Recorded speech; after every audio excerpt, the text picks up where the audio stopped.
Hope the stream pops up. So, welcome to Path of Exile 2, and I'm just going to do a lot of talking. It's going to be a tremendous amount of talking. Can it, just, there we go. Yeah, come on. There we go. Here we go. Load, please. Alright, we're all good. So,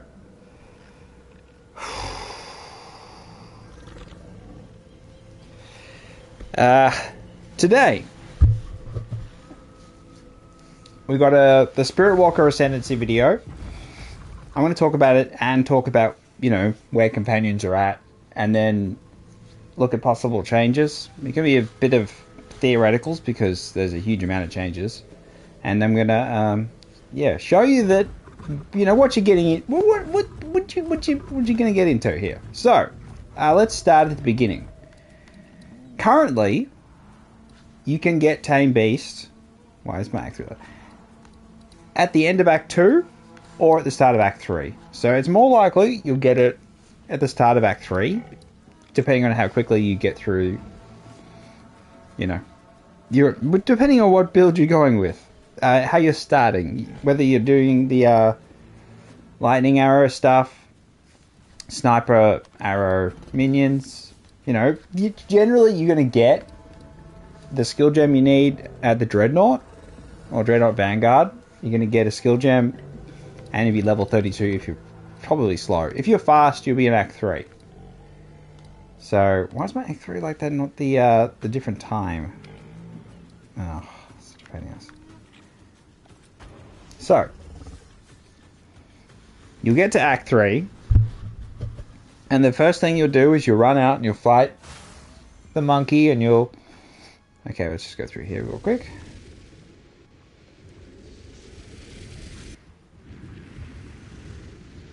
My nose is leaking a little bit. I'll just sort that out. You run to Jungle Ruins. You'd be like, oh, I've got Tame Beast. But the first thing I need to do...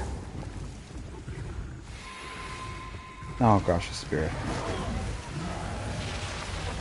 This is the saddest thing. The saddest thing in the world. Not the spirit. It's my my second companion at the bottom there.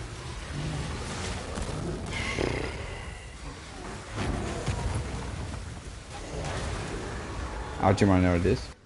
It's a frozen mandible that was turned into a Netherland.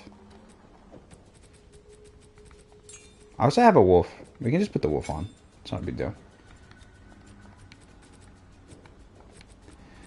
The wolf is pretty slow though. So, the first thing you're going to look for is not in the Jungle Ruins, unfortunately, but you will keep an eye out. So for a quadrilla that has anything, you're not going to be... Don't be picky at first, even though skill gems are a pain in the ass to get sometimes.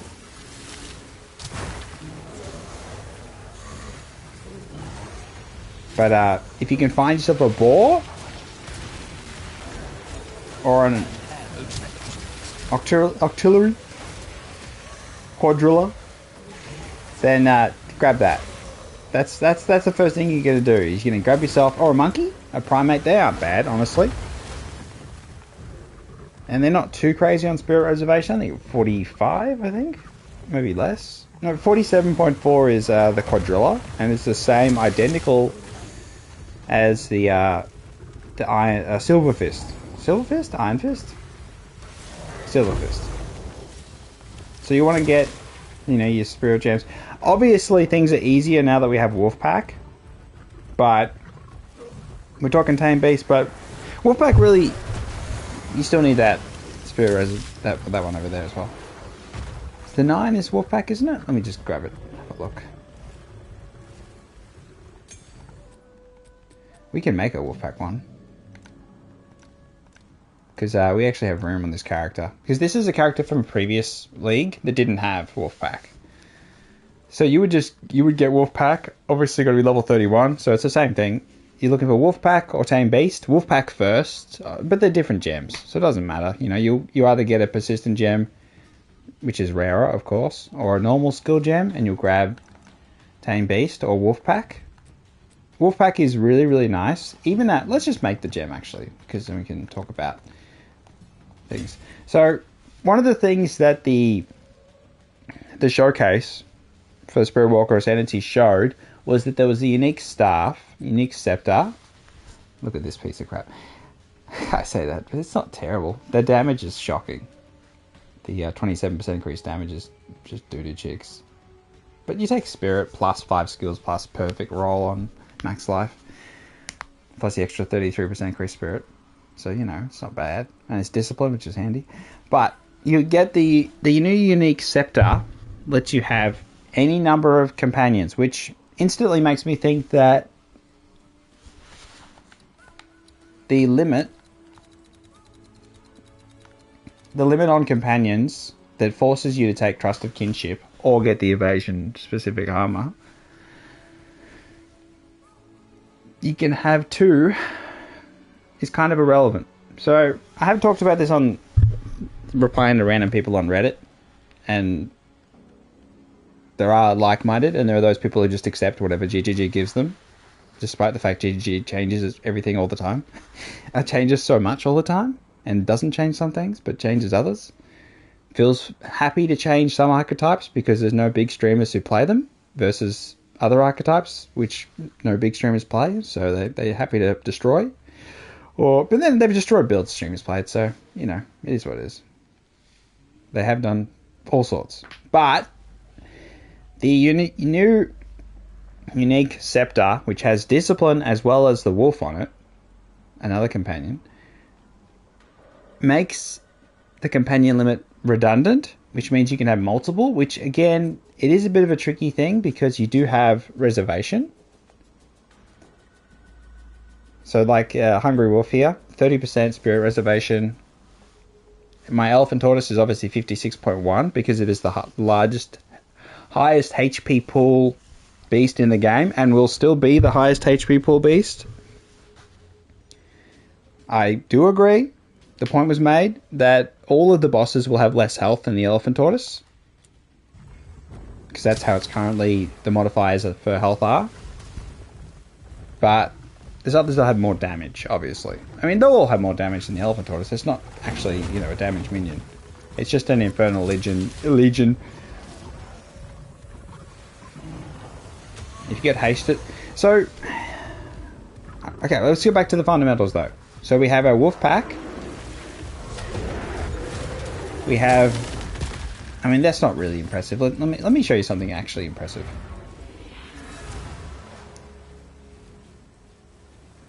I mean, the most impressive thing is I don't have 6 sockets on this because I'm still waiting for a decent elephant. Like, this whole build from last league it's very undercooked. So it's one of those cases where this is not a perfect character by any stretch. Obviously, it doesn't have a number of things. It doesn't have level 40 on a skill gem, unlike one of my other characters. But it does have something I think worth talking about. 2 mods. Again, mods for the most part are irrelevant. Like Empowering Volatile Crag does nothing. It's complete and utter bullshit. Does nothing. Periodic Unleashes Ice is just irrelevant. But Extra Physical Damage Aura is fixed at a very low level. Doesn't scale with level. It could be decent if it's scaled.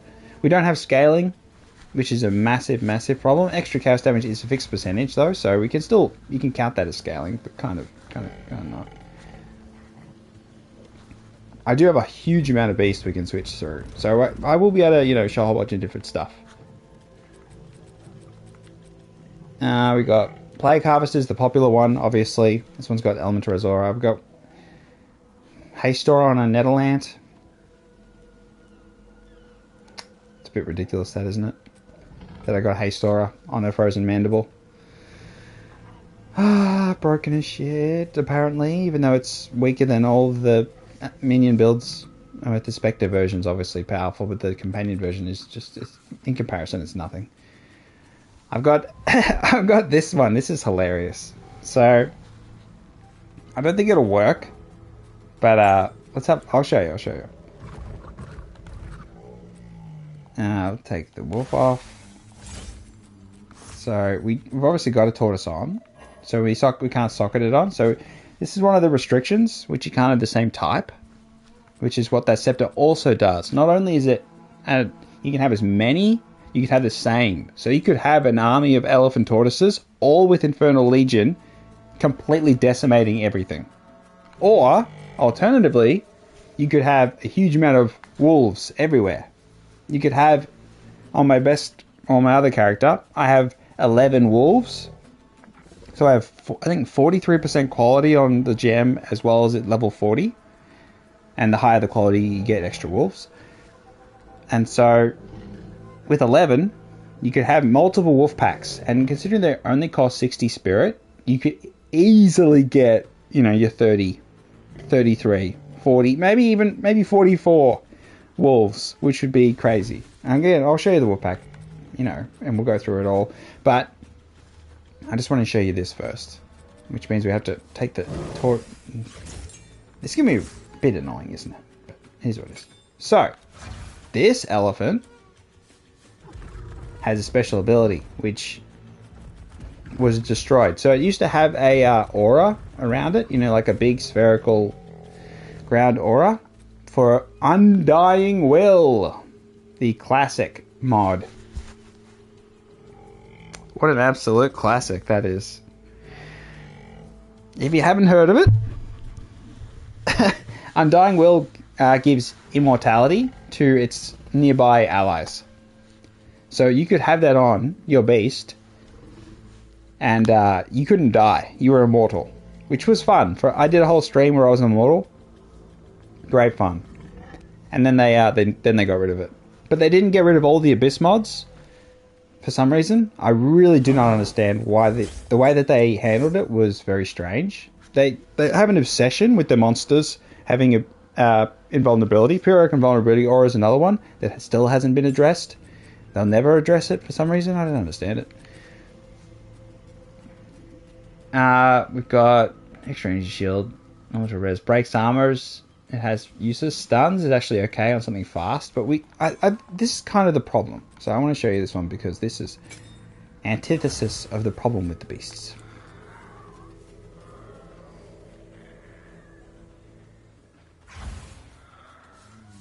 So apart from the visual effect being completely bugged, the various mods together, it's incredibly slow and useless. Its attack is very, very slow. I mean, having a Hulking on to make it look bigger.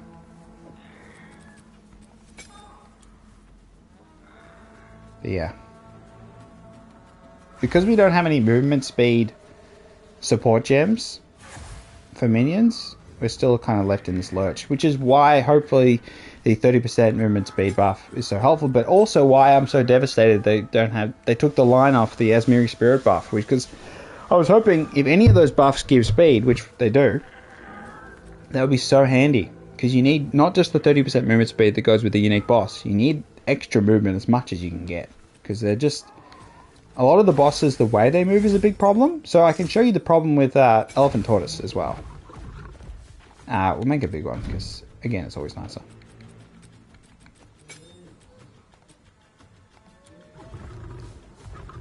Okay, so he seems like he's okay. He's not super slow. He's not a crested behemoth. Okay, we're going to start from here. Look at him. Look at him go. The problem is when he starts attacking, his attack animations are so slow that you will outrun him. Oh, I keep getting stuck. I want to show the exit stage left. Run! My character is very slow. What's my movement speed? So here we go. When it respawns, it kind of comes in from the side of the screen. It doesn't have a just teleport. It has a whole slideshow animation. It's very strange. What's my movement speed on this character? 30%. Okay, so kind of irrelevant. Nah, it's not irrelevant at all, because when you're in hectic situations and you're actually moving fast, it does become a pain in the ass. And if it just had a little bit more movement, it doesn't need much, only a little bit, and it would keep up with you and it'd be bloody beautiful. But the problem is, it does slow down when it attacks. If you could have a support gem which made your beast or minion not attack at all, that would be also fantastic. I would take no attacks and movement speed support gems. And also Frenzy, where it goes off screen and attacks things, would be ridiculously OP. And that's exactly what we, you have that in PoE1. I'd love that. I would love that. So, let's get rid of... got the Hungry Wolf. Got a good Elephant, which doesn't die from Infernal Legion, which is something that I don't know if GGG even think about. Maybe they do. Alpha Primates, the Monkey, very nice. This is one you'll get early. This one has Bubonic Trail. So this is an Abyss mod that does Chaos. Also, it's glitching out its fire thing. There's a lot of visual glitches, not to mention the MTX for companions. Which I'll show you now. I'll just show you the MTX for it.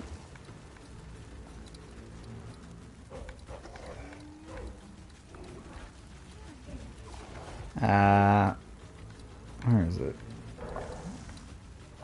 Skills.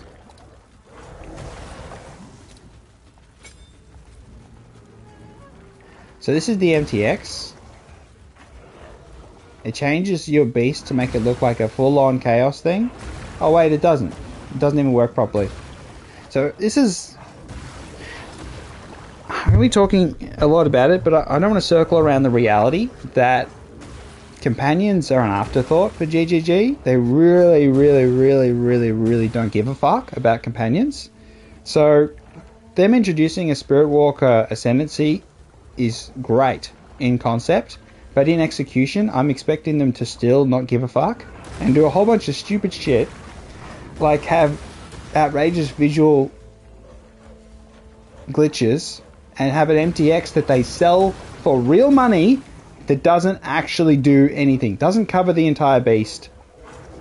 It's just dog shit. I paid real money for this, and look at this MTX. It's amazing, isn't it? Makes it look so cool. Maybe I'll make it bigger. Does that make it look better? Yeah, you notice it's just on one of its legs. The hind leg is like a little chaos dot.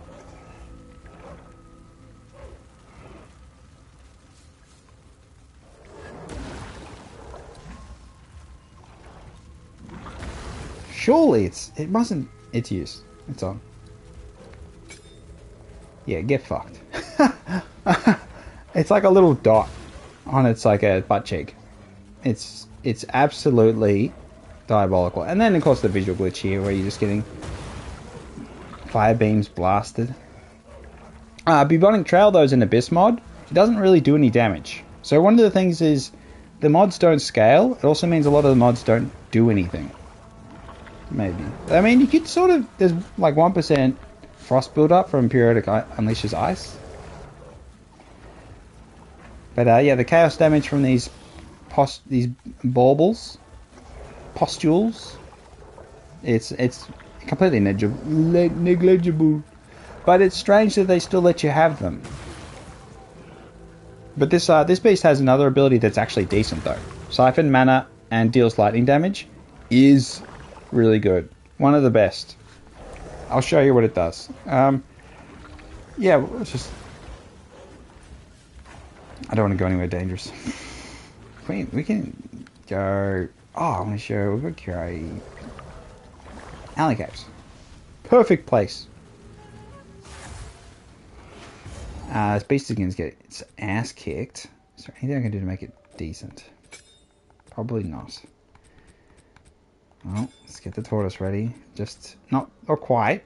We shouldn't need it for this whole area, but the correct setup is up to you. But generally, you need attack speed. We've got attack speed but less damage, which is totally fine on the tortoise because again, it's so fucking slow.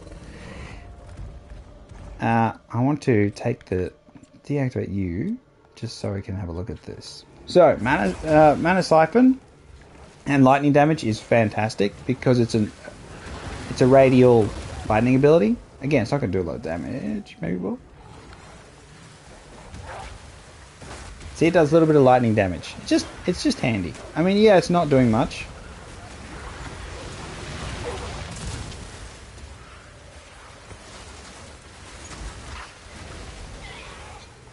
But it is only a level, what? It's a level 17. It's level 30. Doesn't have any damage mods on. Just got minion level.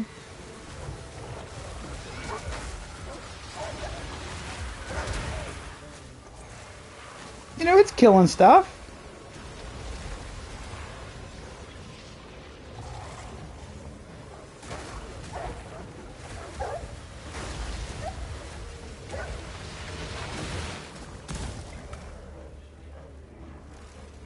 I want to see if the bubonic trail is doing anything.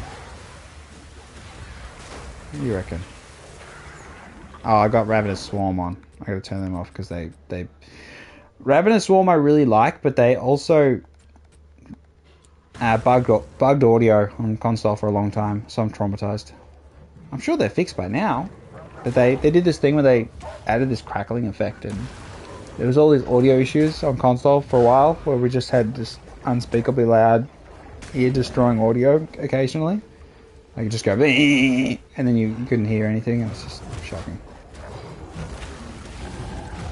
So Quadrilla, I think, is better than Alpha Primate. Yeah, it's better, but it's not a hell of a lot of difference between them.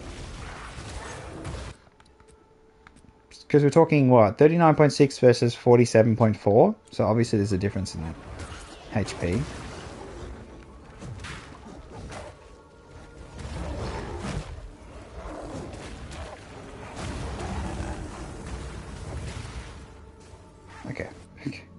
Okay, that's enough. Let's put on the actual decent one.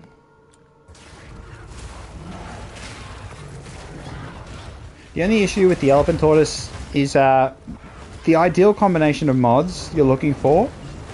On the Elephant Tortoise in particular, hasted, fire res, and increased AoE. And then in a fourth slot, there's not really a whole lot. You could do hasted aura instead of hasted. But for a fourth slot, if you can get Conjure Lightning Storms, I think that's nice to have. The periodic mana stuff is nice to have because it's, you know, hitting enemies. Always inflicts, you know, lightning, poison, always inflicts shocks, chills, ignites. Those ones are okay in boss encounters, obviously. It's just nice to have. But extra crits also, but again, you're not expecting DPS from the big dude. Regenerates life, doesn't really do a whole lot, doesn't scale, so it's very weak. It's funny, it does scale on enemy mods, but when it becomes a tame beast, it doesn't. At least it feels like it doesn't. I mean, you get regen life through just upgrading level, getting higher levels. That gets you a lot. And getting recover life, and minions regenerating life on the passive tree or through other means is very, very, very, very helpful for survivability, particularly early on when you don't have a fire res beast. So if you don't have a fire res one, your Infernal Legion will kill it. Things like Evasive and Magma Barrier, absolute dog trash, and you should just ignore them. So here, in this situation, he wasn't getting destroyed by the Infernal Legion because the radius of Infernal Legion is not particularly high. Let's take this one off. Poor Netherland. What I'm going to do, I can get to the boss. I'm just going to... So, this is the problem with... See, I'll show you. This is what it's like playing Companions.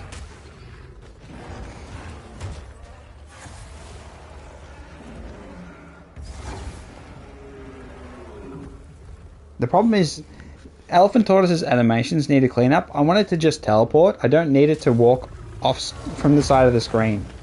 It's just annoying as shit. Now, it'll kill the boss in like half a second. So let's... I'll show you. I'm doing tier 15s on this character, so it's not like it's a challenge. But just positioning is always the issue. Damn, I got no defense at all.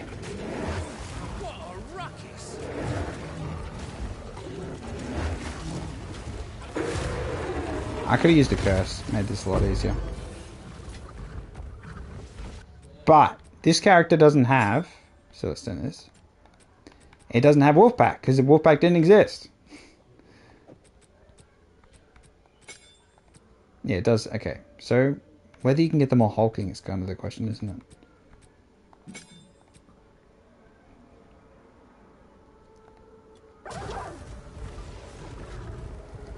Wolfpack is the secret ingredient. Which is why I'm so glad they added it. It really did open the door for them to do other interesting things. I know the hyena ones are stuck on a unique weapon. They're a lot worse than Wolfpack. Just because they don't have the lunge. The lunge is so incredibly useful. Like, these are only level 9. So obviously they're not going to be... I mean, level 20 because I got plus 11, but... It's just that you need that extra support with Wolfpack. You need that extra clear, extra defensive protection because they're attacking enemies that otherwise your elephant is too slow to actually hit. Okay, let's level that gem up actually, because goddamn Wolfpack's good. And we'll jump into a tier 15. But alright, we're gonna go back to Act 3 because I'll show you where to... We've got to be comprehensive. We'll keep these, we need to put them on. So let's... How many do I have? So we got a tier...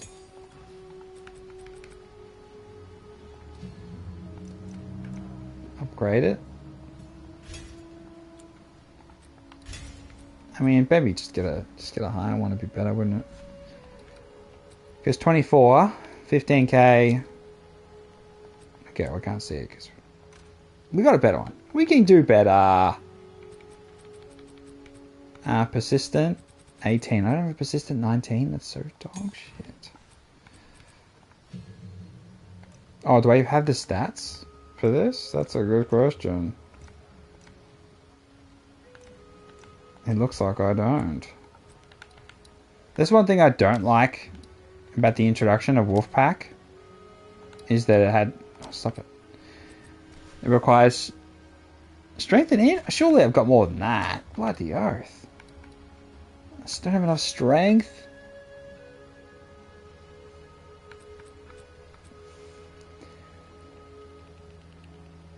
Increased armor and energy shield. 35 maximum life. We could sacrifice that maybe. Increased life with these things. Dog shit. But there's 2 mean skills, so yeah. I mean 119% increased armor and energy shield's not much.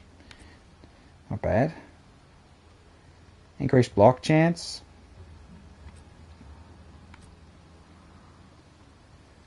I could use the parry. Parry's good. Parry was good fun on this character. Obviously this isn't a +2 focus, so it's not optimum. 23 cold res. What's my res at? Cold res. It's kind of up in the air. Maybe we can do a 17? What's requirements?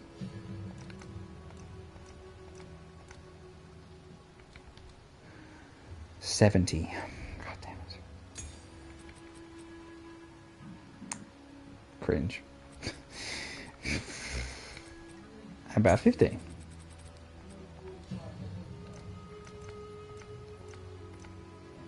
Okay, well, that'll do for now. Oh, God damn. That's so annoying. Didn't I have 50 Divine Orbs? I could have sworn I had 50. Oh well. Let's put on... I mean, that's... It's just on Standard League. This character. Oh, that's why. So I got 50 on the other one. Let's just quickly. Bam. And I'm never going to find a better Elephant Tortoise, which is massively disappointing, but it is what it is. It's funny that this Elephant Tortoise with Fire Res, I did a video because it took a while before Act 4 beasts were tameable, because again, they forgot, or they weren't prepared, or whatever. And so it was the first beast I tamed in Act 4. Because I knew that was the one we needed to get. Because we had checked the raw numbers in the data mine stuff. And we know the percentage increase it gets on its health. And it was like, this is the one. And then bam, the first one I found had fire res. Haven't seen one since with fire res. So yeah, that's luck sometimes. You get the things you need. I'm going to put on... We don't really need... I mean, it does... Nah, you could argue. Sure it does. I'm sure it does something. Okay, attack speed.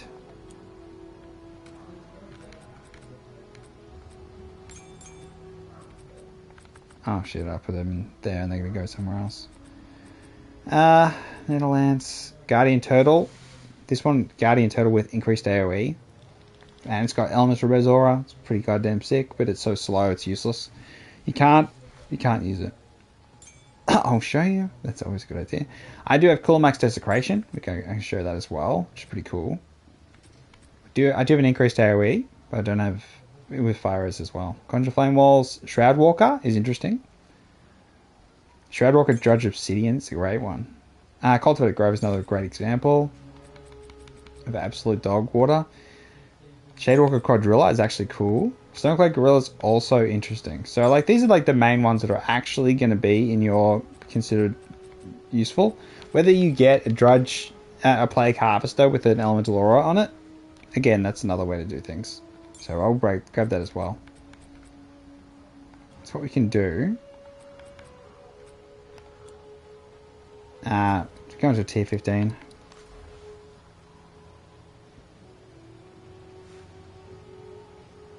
I need support gems for the wolf pack.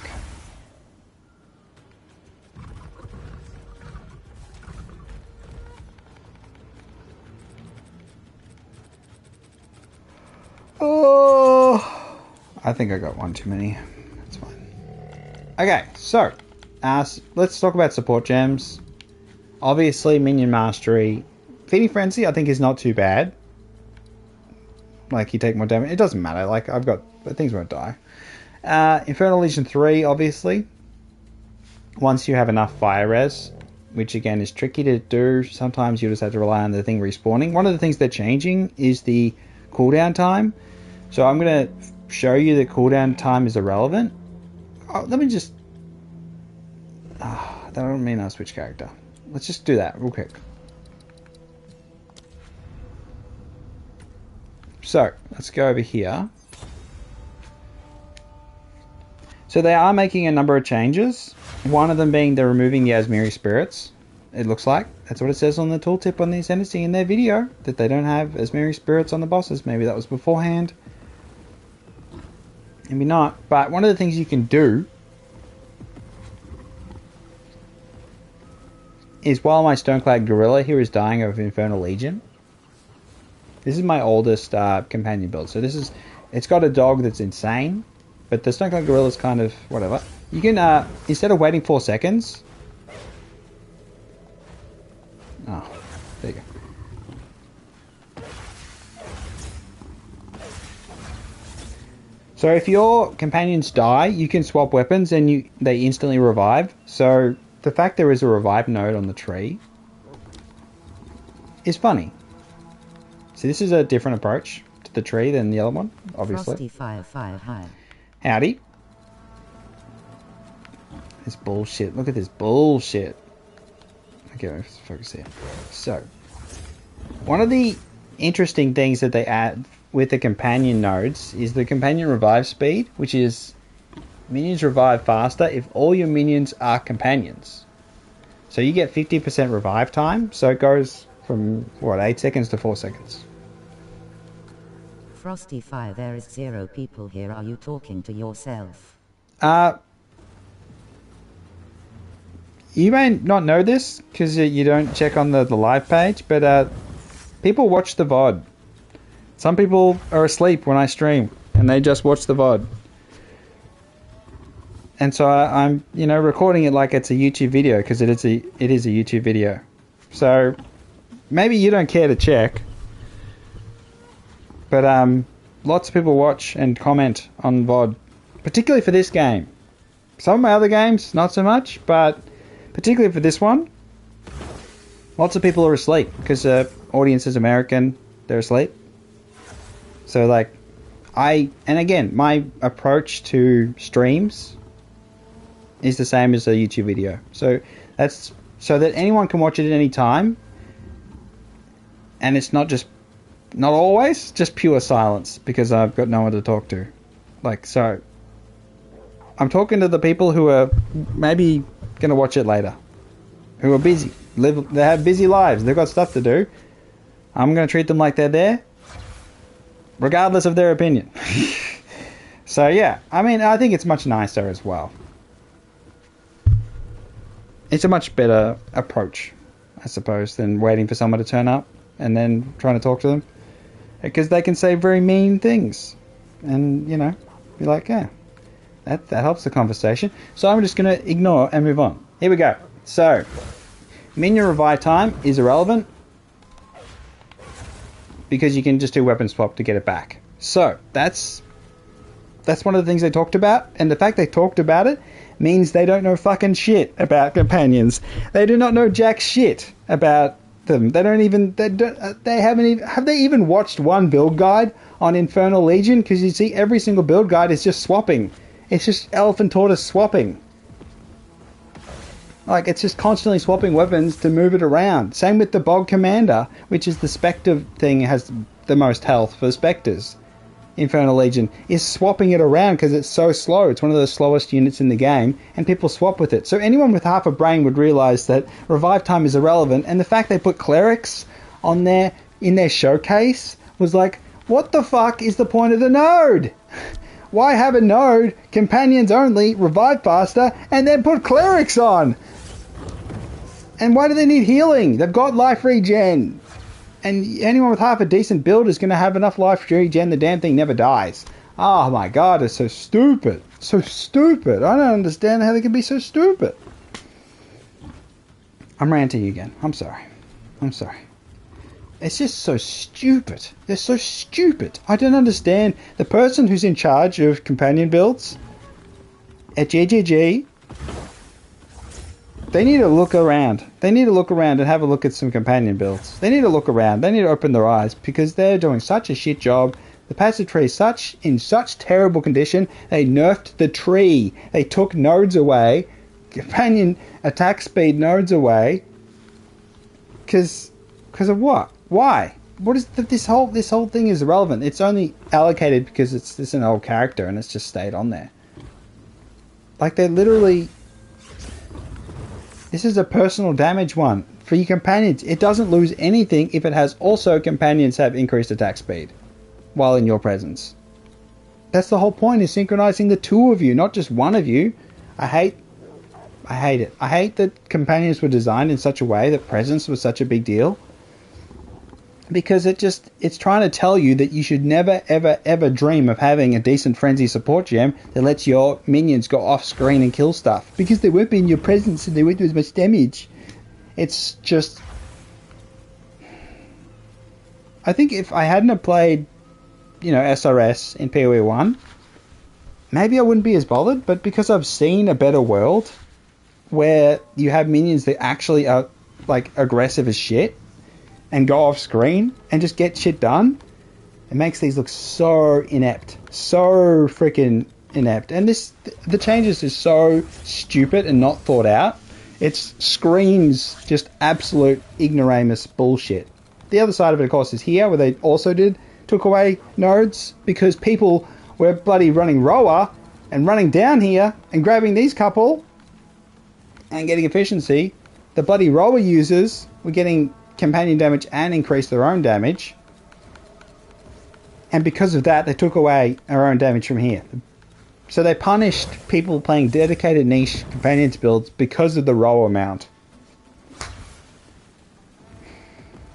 because of the Deadeye LA, and they still do their own shit and crazy shit and still screen wipe and destroy everything instantaneously and make companion builds look even more shit, and yet the companion builds still get punished.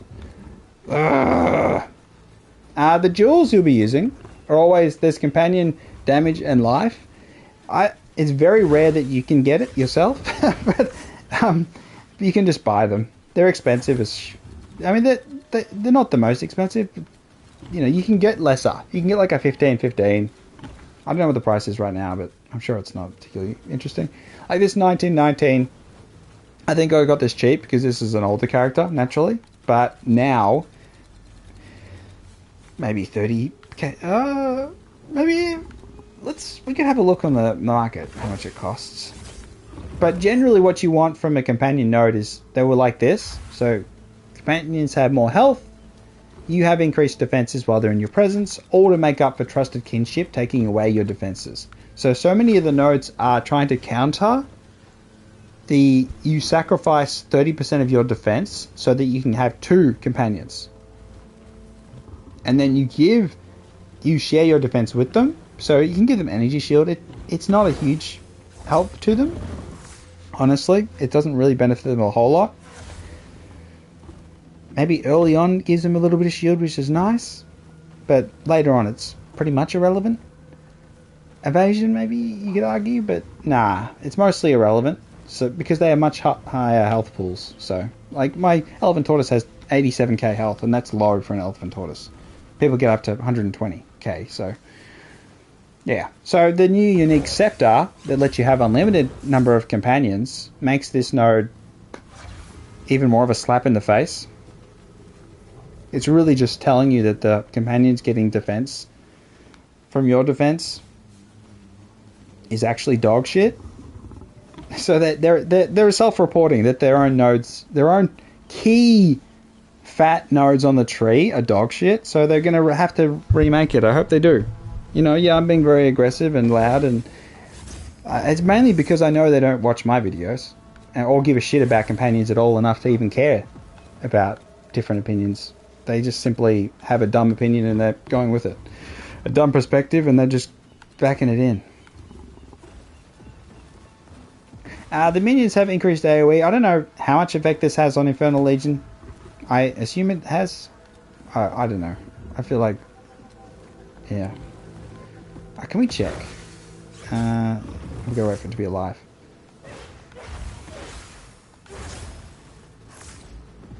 Yep. I wanted to see...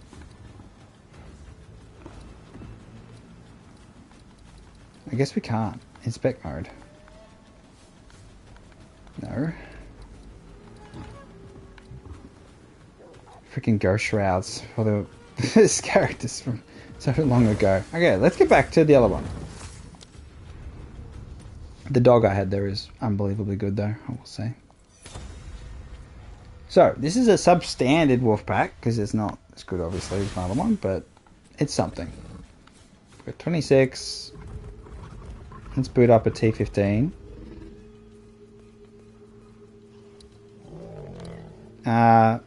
Sure, it's got a whole bunch of shit going on. I'm gonna put the support gems on. Got a 14. I don't have a T15 on me. Give me a T15. Oh, let's quickly go through the other ones.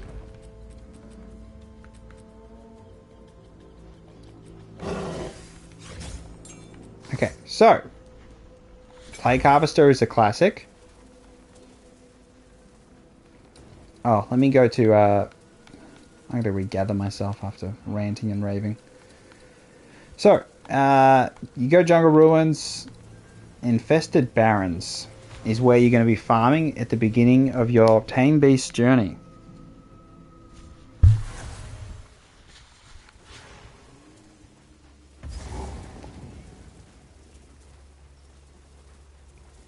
What you're looking for is the camp. They'll have the signposting, which is great. You'll be looking for boars, basically. And what you're going to look for, in particular, the armadillo is not worth it. I'd say boar is much better. The boar has a charge ability. It does charge away from you, which again, because you have presence area of effect stuff, it means it'll charge out of your presence area of effect, which means it'll lower your defenses because you rely on them for defenses because you've sacrificed defenses to have 2. So that's gonna be pretty shit. I will say that is gonna be shit.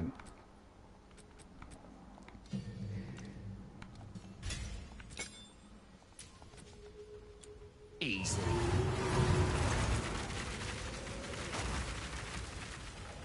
So yeah, the Antillean charges aren't worth taming. Don't even bother with them. They're slow, and then they charge. Not worth it. The boar is faster. The boar has a good speed, I would say. One of the few. Quadrilla has good speed. I guess why, you know, you could even maybe consider the boss. But a lot of the bosses, they're going to have the problem that the Elephant Tortoise has, which is that they're so big. So that's a Plague Harvester. It just flies around, which is very convenient. Yeah, Plague Harvester is one of the good ones with auras. Obviously, you can't get Haste Aura. They took that away.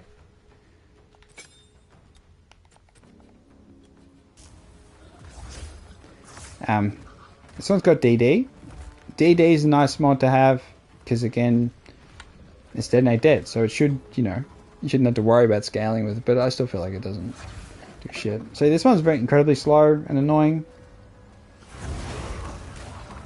It's got Flame Wall, which I think Flame Wall is not particularly good.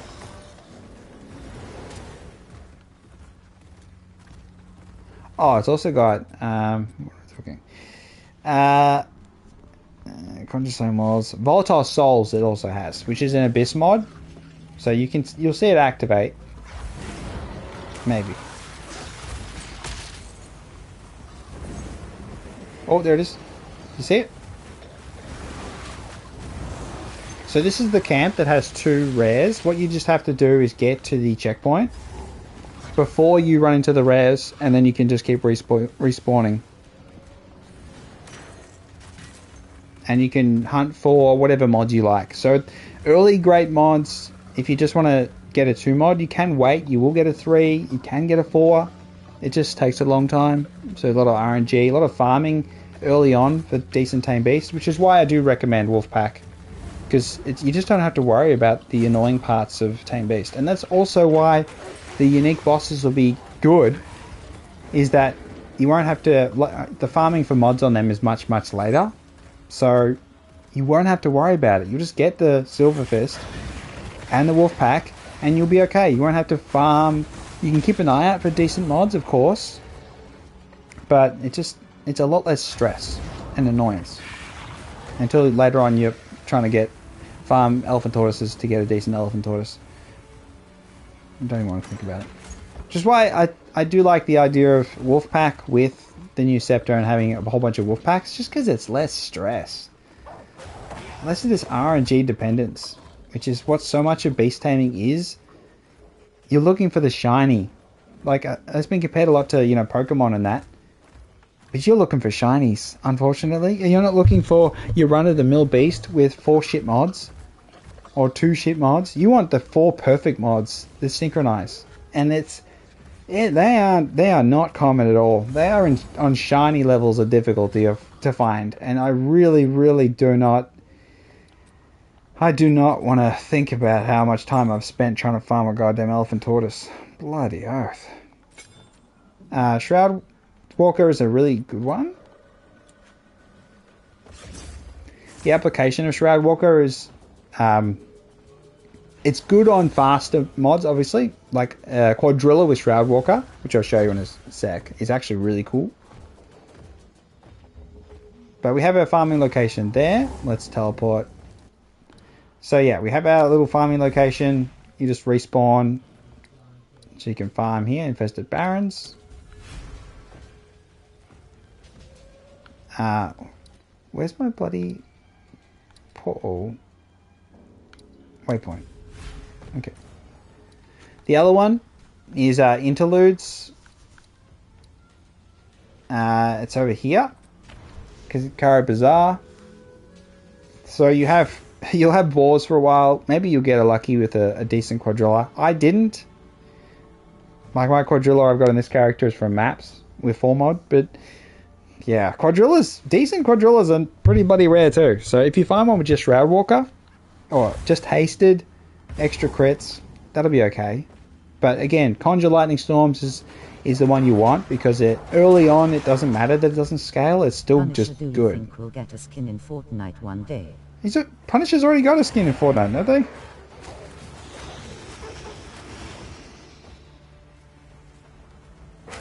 Oh, we gotta get the, so what was Wolfpack on? It has attacks, hulking.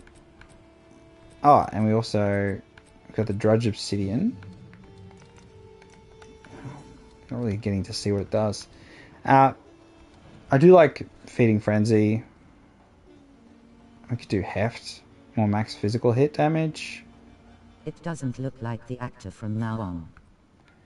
True. I mean, they could do an updated version. Heavy Swing, obviously more damage, but less attack speed. I don't really like, but you know.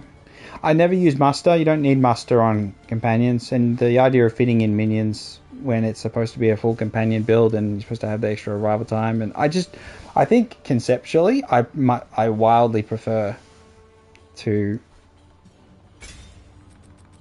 focus purely on the companions and not have a whole bunch of other minions and juggling spirit and shit. Oh, we had the tier 3 fizz one we didn't have in the old parts.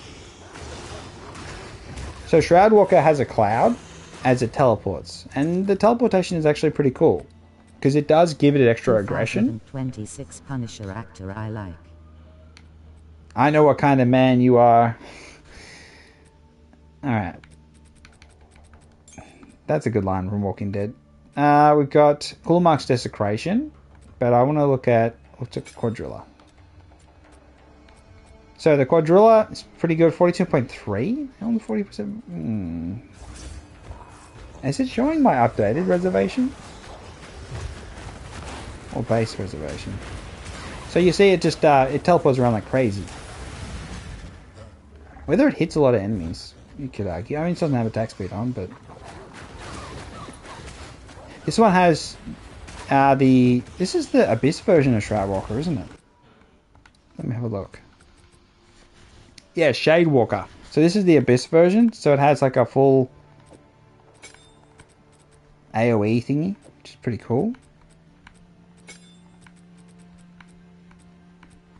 We can do that. I wanted to do damage, but I don't think it'll matter too much.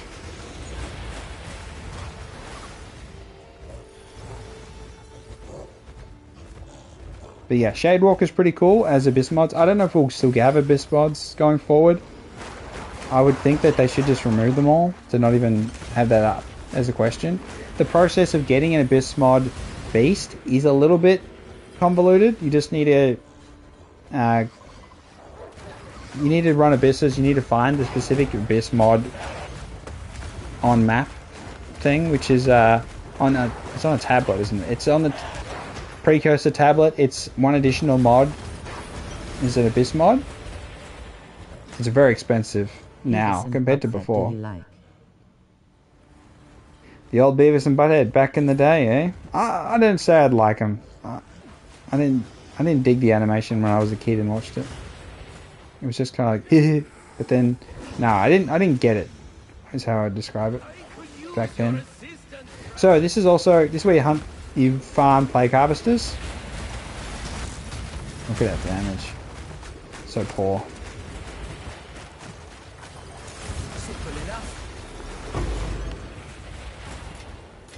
So bad. But yeah, this is an Infernal Legion with the Elephant Tortoise character anyway, but... So yeah, that's Shadewalker. It's pretty cool. It's funny. We got a Stonecag Gorilla with Preparing Volatile Plants. Which is... Okay, Stonecag Gorilla is the same reservation as your Stone Fist, Iron Fist. Silver Fist. It also has a Chaos Slam attack, which I hopefully can show you. And it's doing the Chaotic Plants as well, which again, they don't scale, so they're irrelevant. Oh, we should make it big just because that's...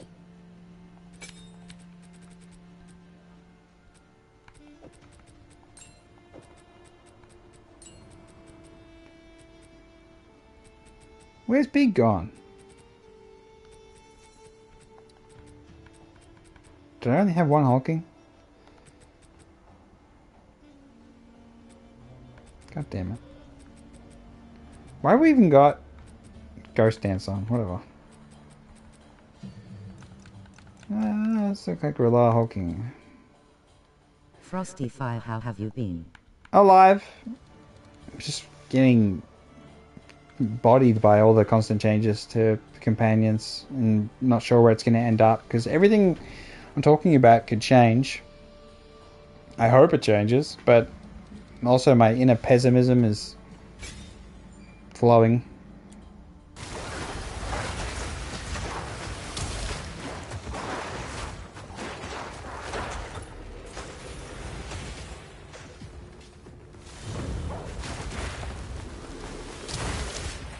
It does have a leap attack, but yeah, this is the slam. Chaos slam takes a long time, so this is kind of like typical of what all the bosses are going to do. Oh.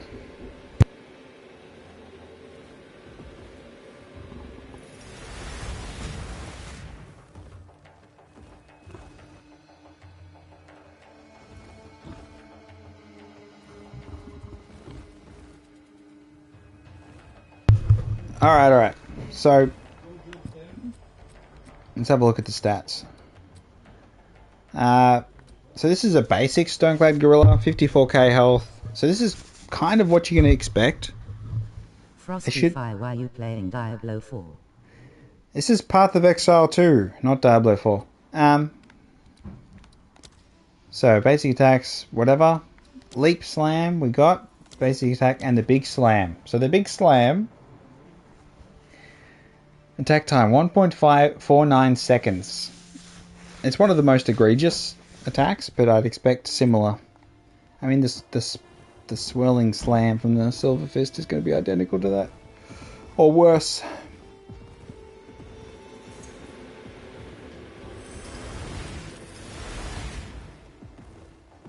So yeah, that's what you can expect from unique bosses. They will be like this. They will have big, slow, maybe powerful attacks.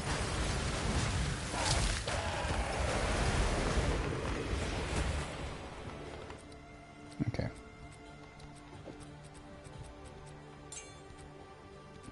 Also, they're slow as shit. Just in general, slow as shit. What else have we got? Volatile Souls we did. Cool much Desecration. Let's show you the Guardian Turtle. I really liked the concept of the Guardian Turtle, but like the Starfish, yeah,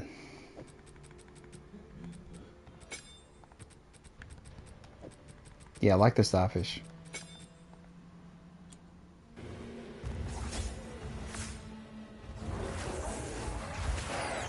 At least it teleports, unlike the bloody Elephant Tortoise with its, you know, entering off screen. And it's got a cool attack, but god damn, it's slow.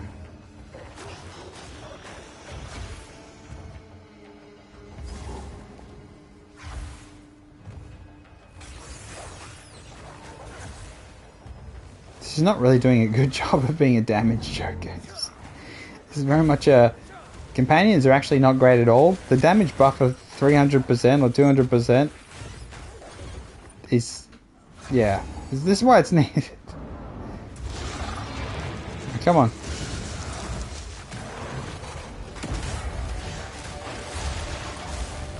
Can you attack, or are you just gonna keep wandering around?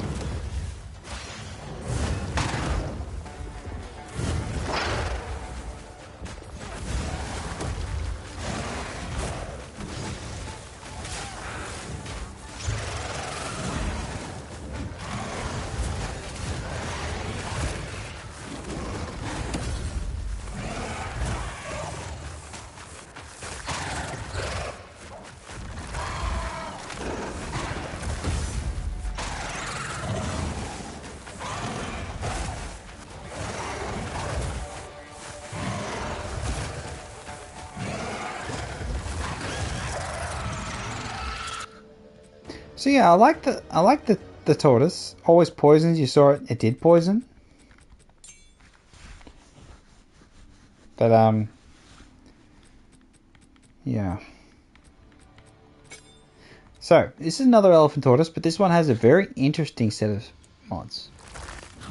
And crit resistant is irrelevant. Don't even think about crit resistant. It's absolute dog shit. Doesn't exist. Ignore it. Bloody dog shit.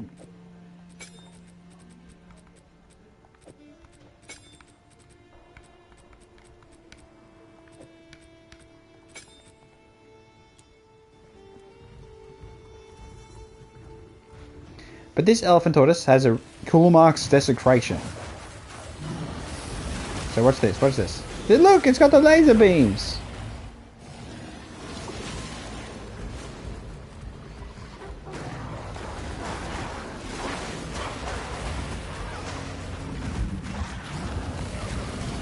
And it's got Shroud Walker, so it teleports around. Doesn't have fire res though, so you know.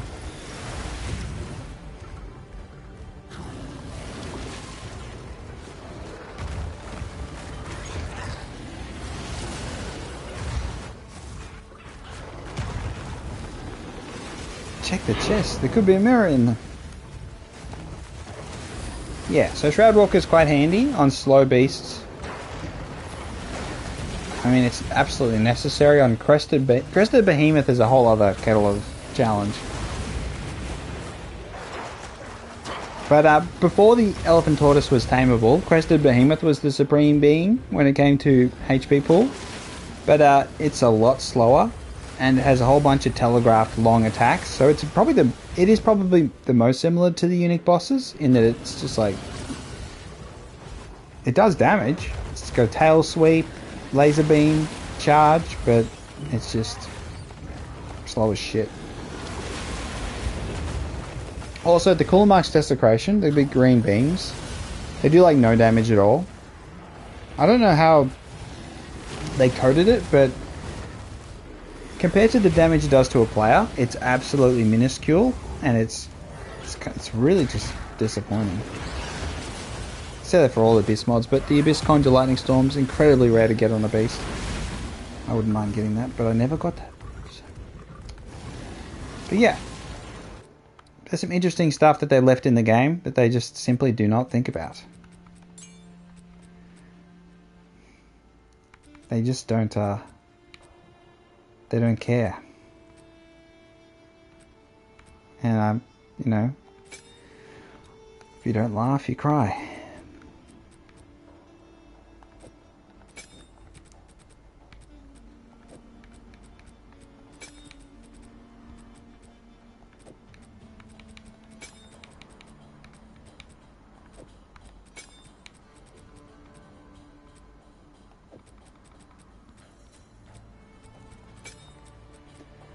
We can do Infernal Legion on the Wolfpack. Maybe we can do that. I can show you what that looks like.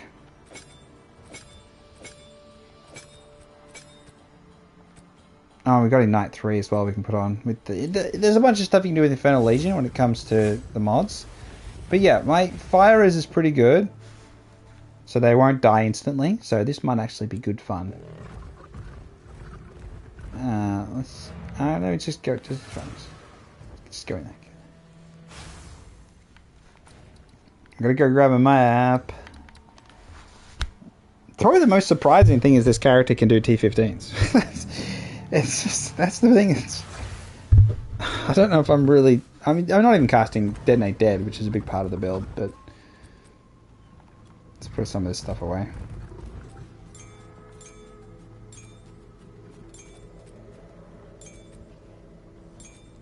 They're all going to end up in the new storage.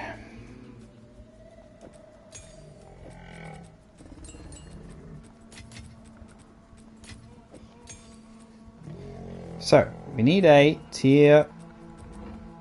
Turn this into tier 15, please. I'm joking. I've got maps. Somewhere. Beautiful. I don't want to do... Let's just do a white map. I'm a little worried about where things are at. These are pre-cooked. Let's do one that's not pre-cooked. In a good way.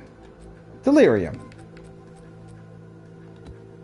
What have we got? We don't even have rare ones. This character can use rare ones because we've Have we done? I haven't done Arbiter in this character, have I? I just generally didn't do Arbiter. All right. Not until my latest character did I even do Arbiter of Ash. No pinnacle bosses. I don't get far at all. Oh, I can't have to do Arbiter of Ash. Bloody oath.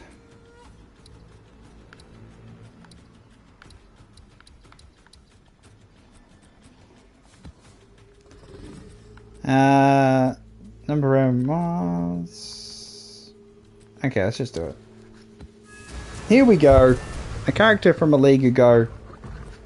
Not optimized. I mean, its scepter's not bad. What have we got here? We got evasion character. Only 1200 evasion. The helmet's not bad. And so it doesn't have a socket in it. +3 to minion. We sanctified the minion thing. Didn't get +4, which is absolute bullshit. We have crystalline flesh. I'll show you on the tree.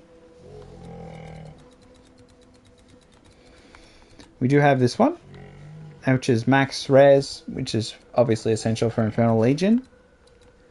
We have the travel node, so we've got chaos res.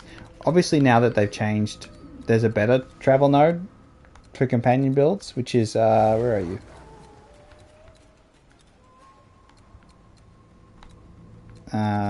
It's this one here. So this one here is much better. Pain attunement, very expensive. Well, not very expensive, but expensive. It gives you a whole bunch of minion nodes and damage, which is great, as well as companion nodes.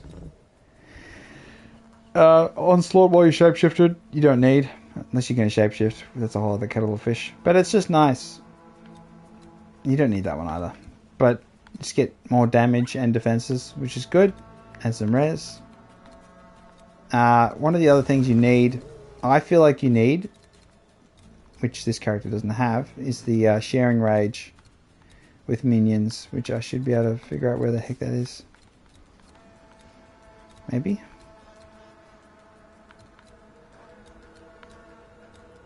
I always have trouble finding it. Minions have move speed. That'd be pretty good too. It's just so far away. But yeah, there's the node. Is it further up? Where minions get rage is really good. I'll talk about that in another build, so it's fine. Here we go. I haven't mapped with this character in a very long time, so well, you know, okay, and we're doing Wolfpack Infernal Legion, just to see. Obviously, they don't have much health. How much health do they have? They have 18k health, which ain't much at all. But what Infernal Legion does, it just gives us another avenue for damage, which is really handy. Crest resistance. Oh, let me just curse you.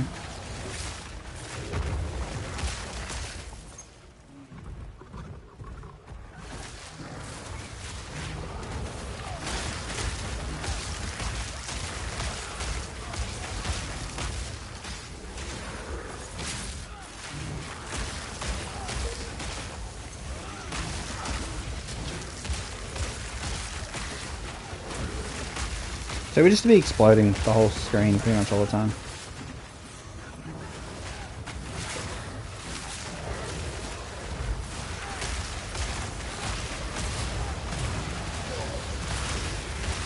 Again, this is not optimized for this particular setup, but so what we could do Infernal Legion on both. That would work, wouldn't it? Do I have another support? I do. So we could take rapid attacks, obviously because it's taking damage away. I should have rapid attacks on because it's just a bad idea. And we put a double Infernal Legion because again it fits the build.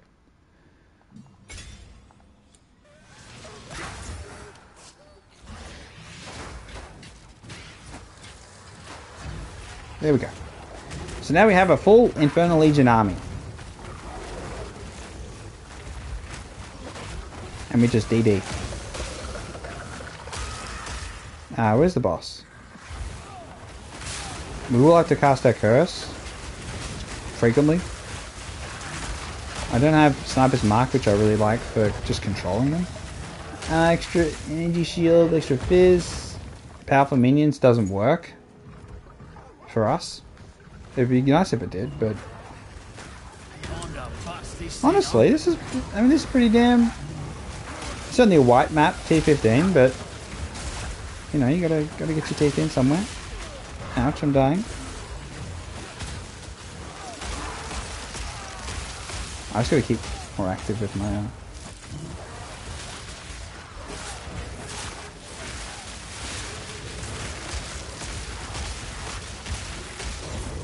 I will say it's annoying that the elephant tortoise doesn't get close enough to enemies because it hits him with his tusks, but it does move forward as it's doing that, but his attack is so slow that I wish it was, you know, getting closer. But that's why you use teleportation of minions and that. Parry! Parry it all! Yeah. The thing about companions and all most companion builds is that clearing and all that's it's not fast. You don't want to move fast because you move ahead of your companions and then you'll die. You're squishy. You rely on increasing your defenses by being in the presence of your companions, which is pretty shit. You can roll for that, see if we get the belt. Haste aura on the construct.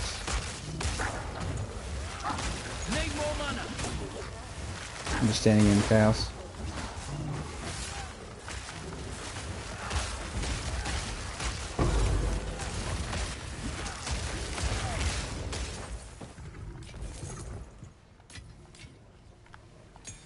We could put on Sniper's Mark, but I guess there's no point worrying about it. What's this one? 51%? Nah. We can chance up that.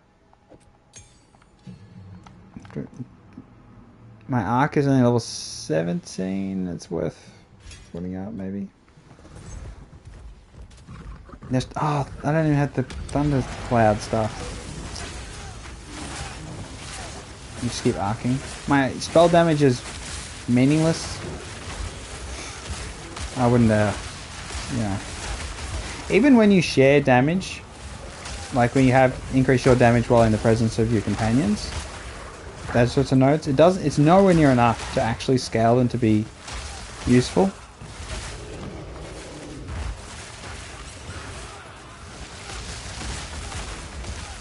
Simple enough. The other part of the passive tree that's funny, it would be funny if it was, you know, increased damage to immobilized enemies isn't bad if you stun them, so that's like a synergy with stun. Life recovery rate, which can help, obviously, stop them from dying. Damage taken from before you, which is good. With loyalty, you can get it even higher. Companions gain your strength. And there's also... did they take it away? I thought it was the companions gain your dexterity. They did take it away, didn't they? So they need to take away companions gain your strength. Does jack shit. Like, it gives them maybe 100 health on top of their 87k. So it really does jack shit. Companions gaining your strength. But, you know, whatever. They don't realise that. I don't care. They don't care.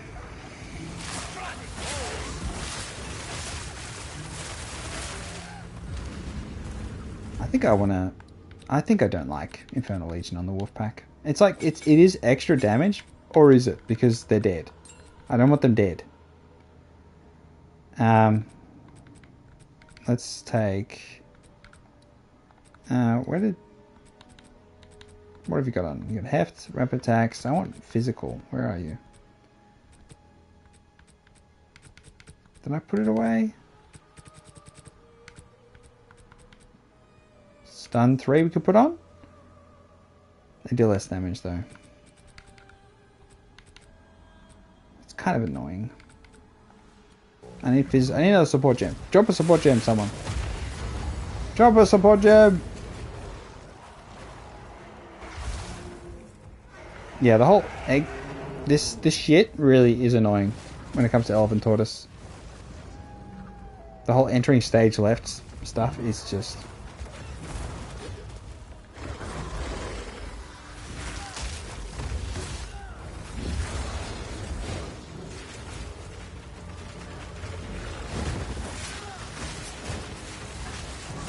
Look at this amazing damage.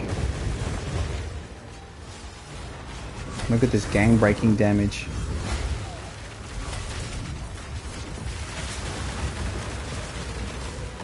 I mean, they can tank the fire. I mean, Tortoise obviously can.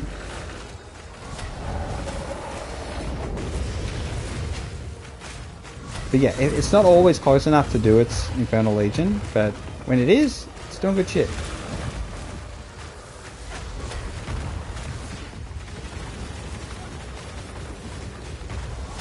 Parry it! Can you parry fire?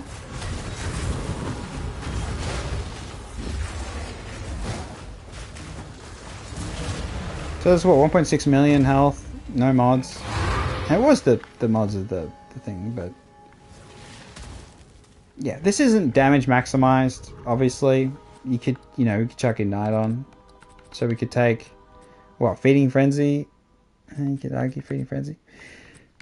Oh, we put the Brutality here. So Brutality there. Put Ignite 3.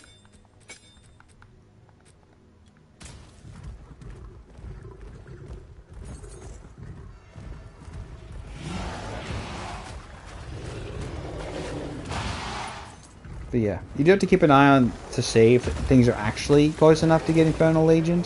Because a lot of the time they aren't.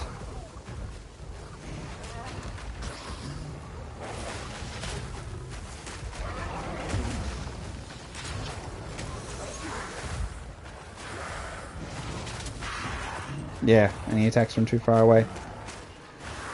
If we could just get a support gem, this minion can't attack. That would be fantastic. It just walks up to enemies and stands there.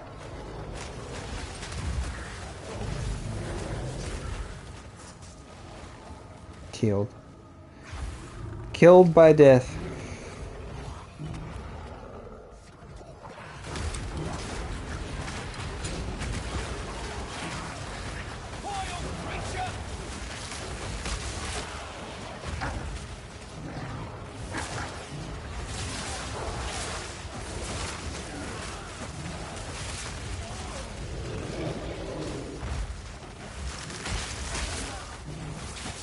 So this is the main thing about companion builds, is that they play the same throughout the campaign. Once you get your Infernal Legion Beast on, it's the same gameplay again and again and again and again and again. It doesn't change much. Like, your experiences in T1 to T15 will be the same. So I'm hoping, that's a big thing about the endgame changes. I hope that they can, I don't know, address that somehow. Because that's a big problem with mapping in PoE2, is it does feel a lot just the same. I mean, this build in particular is the terrible culprit for that. It's just, you go from small pack to small pack. And just, it's so annoying that the highest HP beast has, like, it feels like it's got attacks that are too far away from the Infernal Legion.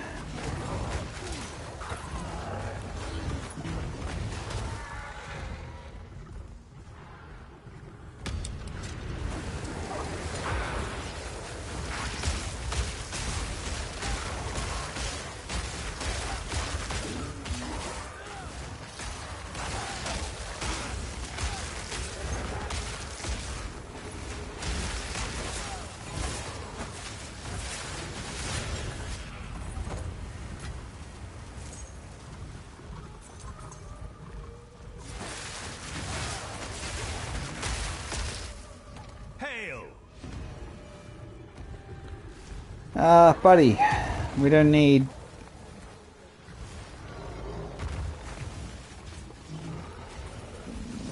I don't know if I want to do it.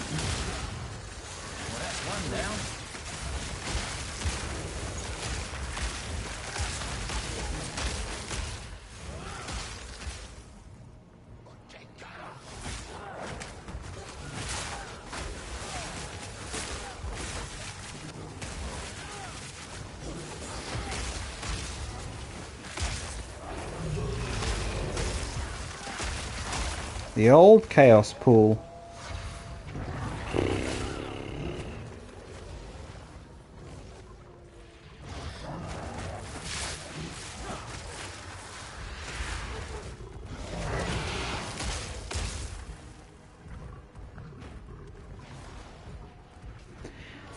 So yeah, the stock standard, this is pretty much how a lot of builds will look that run unique tame beasts. The reality is they're all going to look like this. They're going to have a wolf pack. They're going to have a bear though, because there'll be Spirit Walker with the bear. So they'll have a bear plus wolf pack plus a big unique boss that has Infernal Legion on it. And it'll have less health than this Elephant Tortoise, so it won't be as strong. But it'll have more interesting attacks. Maybe a decent damage attacks, which would be good. Here we go. Municold's fine. Lightning res, sure. And then we can only get so far. Immune to Fizz doesn't really... we could do Immune to Fizz. I'll just show you the damage with Infernal Legion.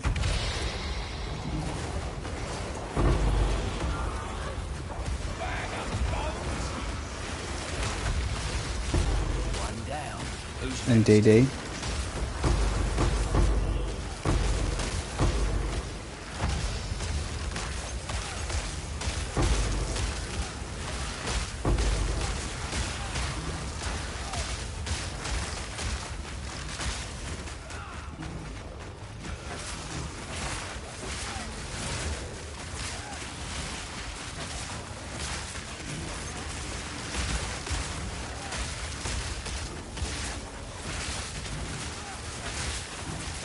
Get over there, elephant! And just... I mean, the wolves did have the physical thing on stage and elemental damage. Like, I could have just switched off brutality and they could have done some chaos damage. Which I think I do have chaos damage. Let me have a look. Let me just take this off. That makes no sense, but whatever. So if we take this off, 18k,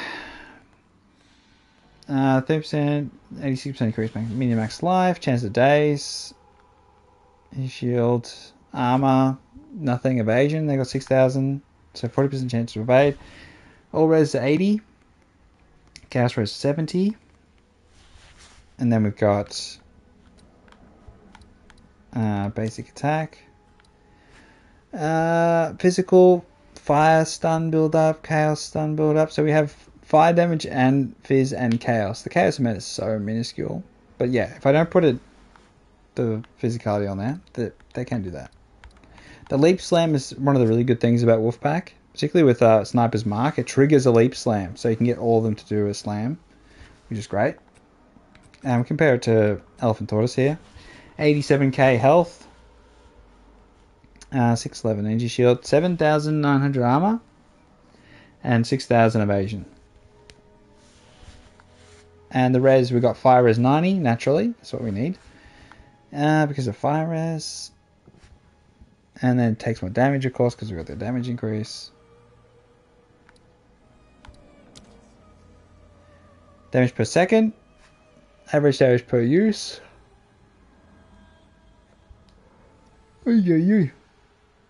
Yeah, it's not... I mean, it's 17k slam, but it's very slow in the physical and the chaos. I mean, maybe we take off Feeding Frenzy, because I don't want to take more damage. You just do heft on there.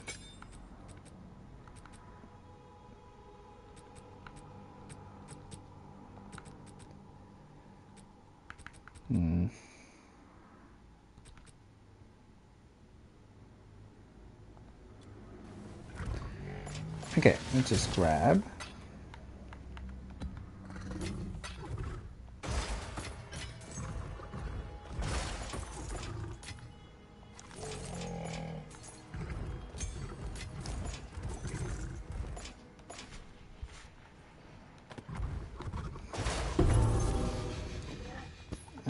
Low level. So, the other change low level new uniques actually being able to level up, does that mean that this one can become good? It's a hybrid armor, 50 spirit, and mana cost efficiency? I suppose it could.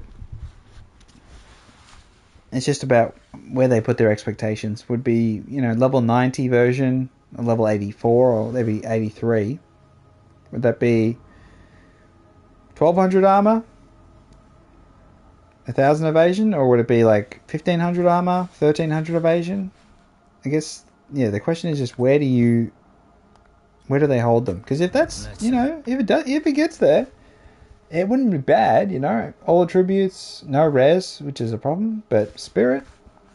Let's have a look then. It's a unique, so you can do, other interesting stuff with it. Maybe it could be good, We also need Expedition Locker. Yesterday, please. Connected to the guys, like in PoE1. Okay, so that was just a demonstration of what you actually get. Like that's going to be the reality of a lot of the people who are doing Spirit Walker. They're going to have the bear. Maybe they'll have other stuff doing things that they think is interesting, but doing not much damage. Because if you do companion nodes, you're really not going to be able to do a lot of other damage.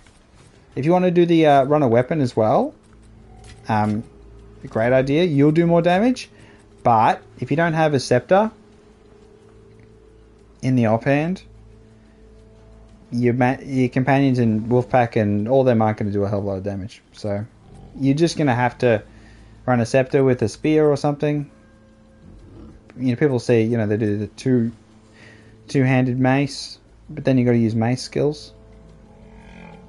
But you just lose so many skill points. Like you could lose 7 skill points basically if you had a decent.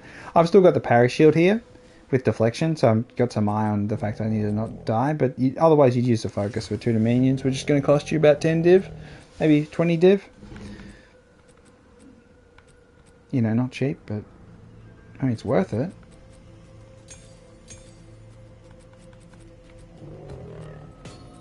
Oh, we're going to use this. I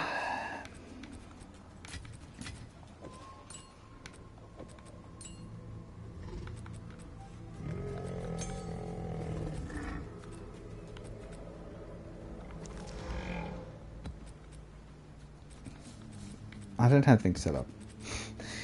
This is so annoying. So we got a heavy belt here. We got a chance orb. Just do the thing. Bitch. But yeah, this is an unoptimized. Obviously, Wolfpack here hasn't even got corruption. Hasn't got quality either. Do we even have enough for quality? They get 5 now, don't they? Please. Yeah. Extra wolf, which is great.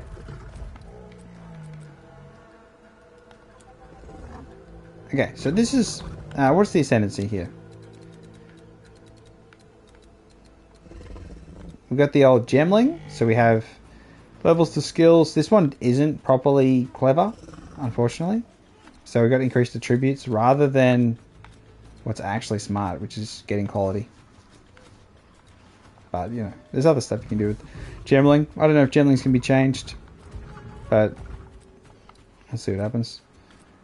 Do we also get...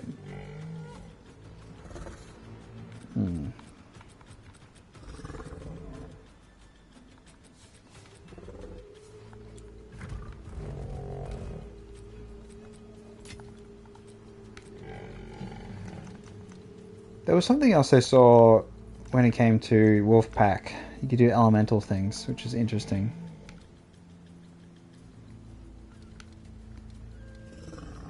Was it lightning? Elemental attack damage, fire attunement. It's cold and lightning. We could try like a... Would fire attunement plus Infernal Legion be a good idea? Probably, maybe. Oh, there's also magnified area we could try on Elephant Tortoise to try and increase Infernal Legion radius, but you take damage off.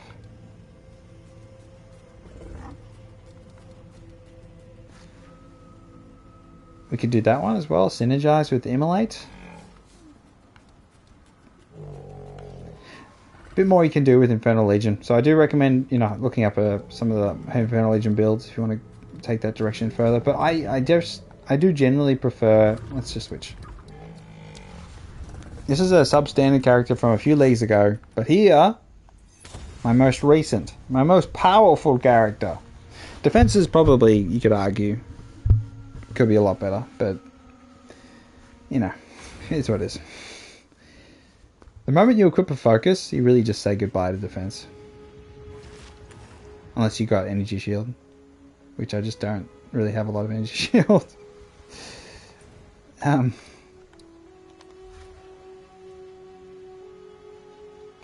big difference between this character and the previous one is this one has a rage setup. So this is a wolf pack with a rabid dog. So it's a level 40 wolf pack. Twice corrupted. Didn't get the bonuses both times though, but it is what it is. So it's 11 wolves,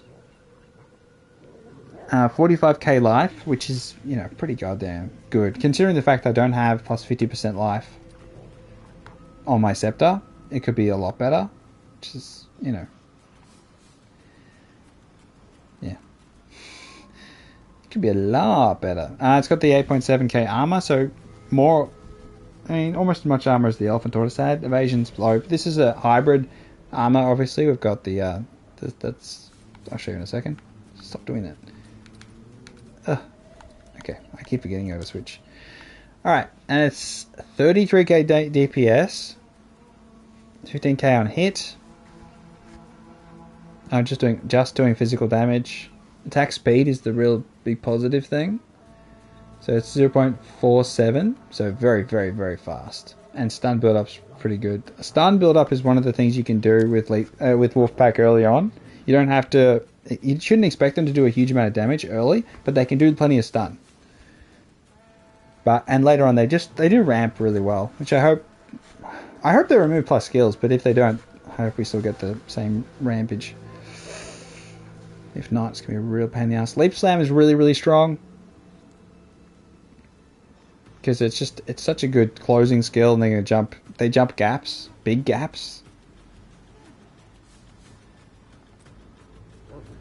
Which is great. What is this one? Oh, it's a tribal mask. We can use a chance orb one.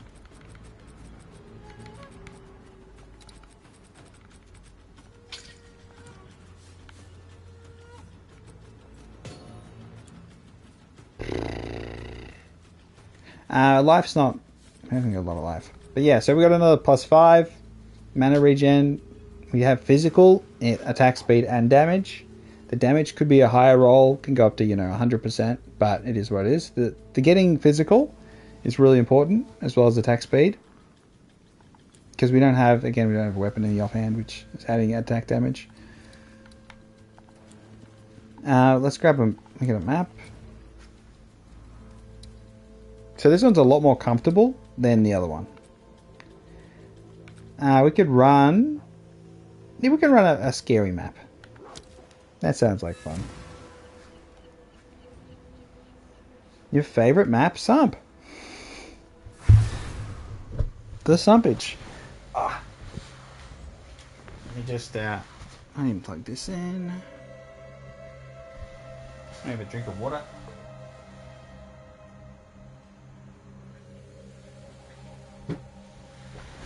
Alright, this is an Abyss map, so hopefully the game doesn't break, but it should be fine. So the speed difference is one of the things you notice instantly with Rage, is that they are a lot faster. I can use my Sniper's Mark to move them. Very, very, very, very handy. Something's killing me, as always. We can target. We have the whole Thunderstorm combo to control enemies to get them all in a pack. I don't have Infernal Legion, so this is a pure DPS. So this is kind of not what you'd be considered the norm when it comes to companions, but I feel like it's much nicer, a little bit less eye cancer, and it's just I just like the whole vibe, basically. I do have tentacles, so we can slow enemies down. Not really doing a lot of damage with them, like, you know, this is. I just gotta be careful not to die, because my defenses are not great.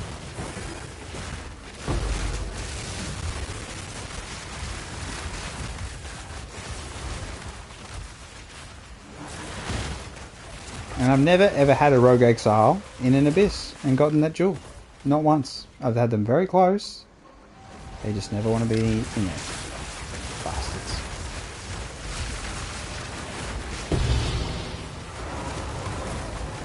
Oh, you bitch.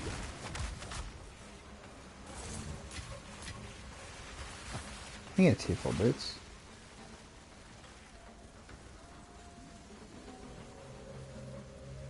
So yeah, defenses aren't great because it's a hybrid of armor, evasion, and energy shield. So the worst of all three.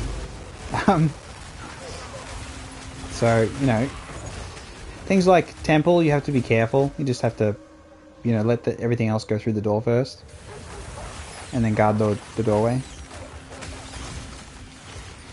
I was so glad they added Thunderstorm because I'm not a fan of the spells in PoE2, particularly when you have no plus to spells. They all feel like trash in terms of damage, so you just they have to have utility functions, and I really don't like there's so many that we're just missing a lot, missing a huge amount of spells. Enemies have a whole bunch of different spells we could steal, a whole bunch of ones locked to weapons.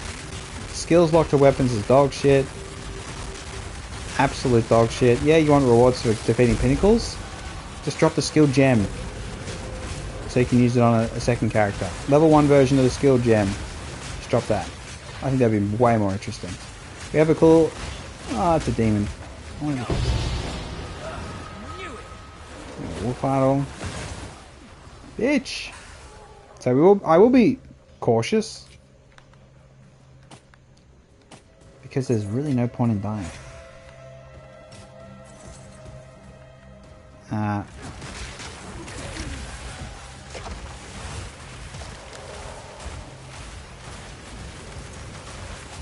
Do we have any currency? We do. And then we do this one. And then we do this one. Okay, you guys are busy. So the greatest thing about Wolfpack when it's actually decent is they do go off screen a bit, which is fantastic. It's obviously not as good as, you know, SRS and PoE1, but it's better than nothing. Better than the norm, really. It ain't Frozen Mandible, but it's pretty close in terms of aggression.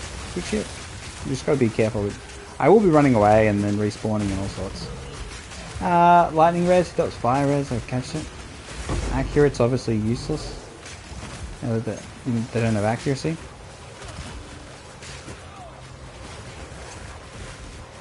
Oh, you got Armor Namu's Void. Drag him out. Drag him out. That's what I'm talking about. I mean, it's only in Necromancy, it's shit. Damn it. I wasted my good line. I did drag it out though. It just didn't drop it. But, you know. Them's the breaks. The diamond looked interesting, the diamond jewels. Wonder what they're gonna roll. Time to bust this thing open.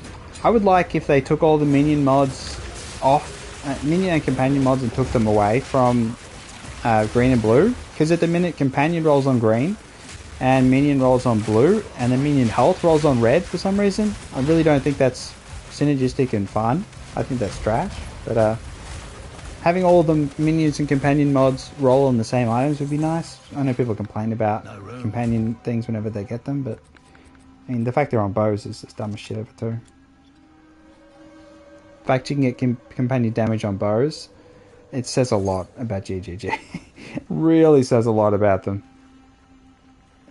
It's just, I guess they've got a lot of problems that they're going to fix eventually.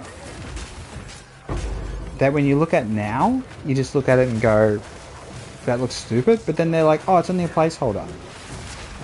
For 2 years. It's just a 2-year placeholder. A 2-year placeholder that makes you look like you don't understand how something works.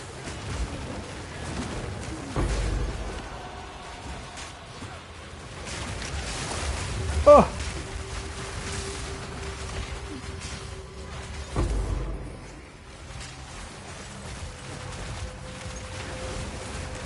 Bitch! Softland Geysers is also not pretty good. Meteoric Demise is the only one that's funny. In terms of Abyss mods, it's pretty funny. Because it doesn't target enemies, so it's actually... And it does no damage as well. It's really interesting how the Abyss mods, they just simply don't work. And by don't work, I mean they literally, like, don't work.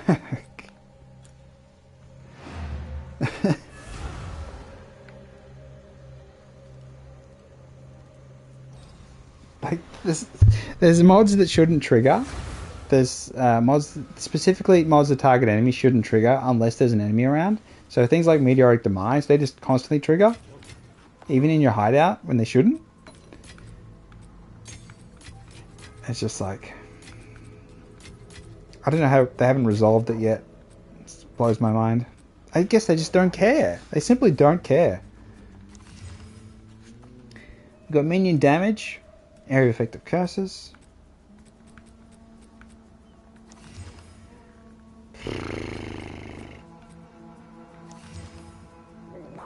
Rarity chaos. Let's just get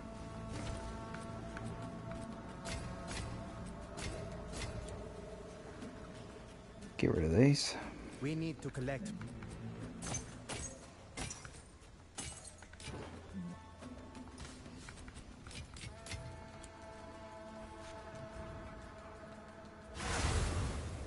But I wonder if the other thing, of course, that's really interesting, which hopefully it does actually work, kind of how they intend it to, or maybe hopefully it works how they don't intend it to, is the new Calgurian crafting thing where we can take a unique mod off of a unique item and then put it on something else.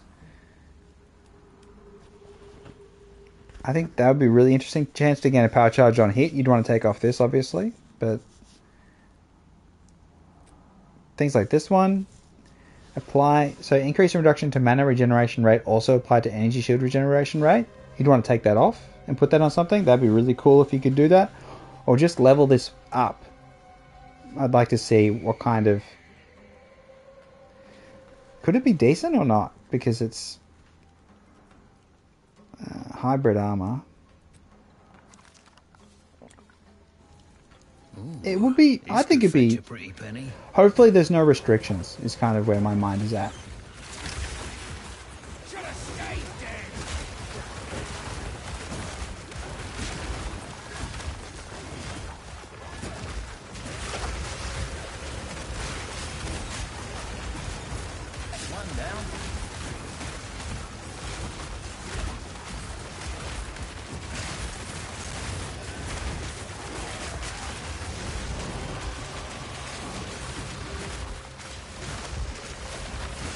Now we just leave the abyss.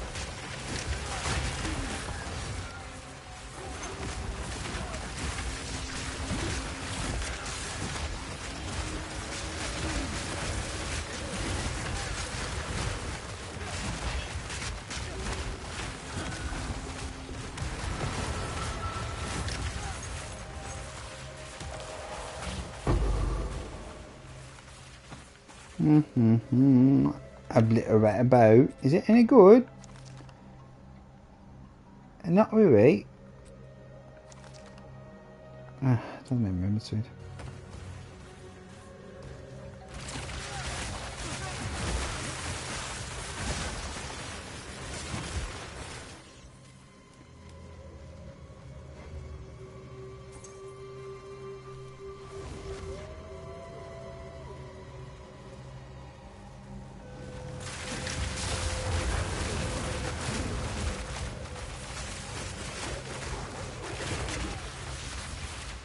Alright, boss time.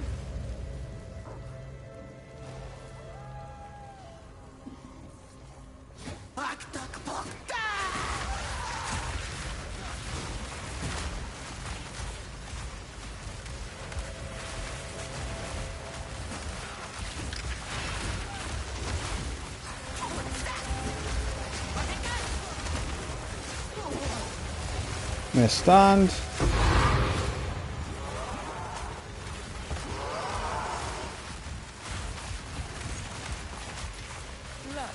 Beautiful. Shit. Let's go just to the temple. We can leave the rare. It's not a big deal. But the other, I suppose the core thing about the companion build, the tame beast archetype, is that you're always looking for something new. You're always looking for the perfect beast, the shiny beast. That fantasy, that is very strong. It's just that, you know, the restrictions. The fact that only beasts can be tamed at the minute. Even though we can tame undead if you use the abyssal staff, the unborn. What is it? Hello. Speak. Doriani should be able to disenchant here, because otherwise it's a really pain in the ass and I really hate him. Yeah, I've got him all over me.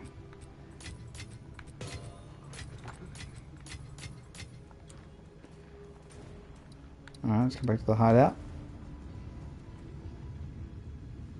Yeah, Doriani being able to disenchant in the temple, please. Speak. Step up, Doriani.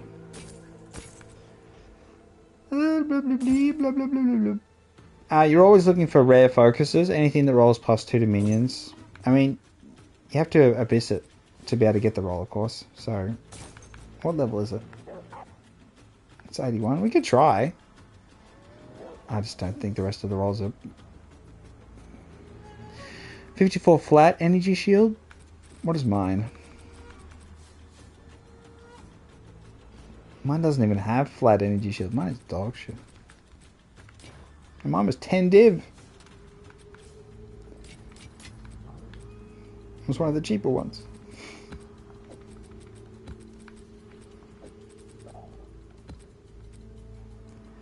Quantity of waystones. This one's terrible.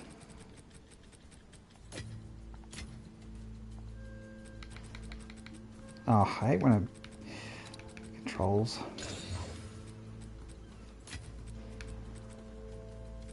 Oh, we could do that in that one as well.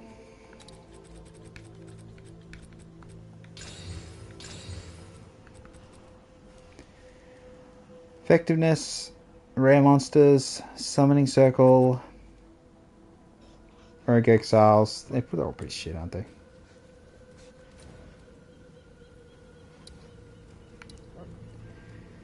The megaliths? Sure. Doesn't really matter, does it? No.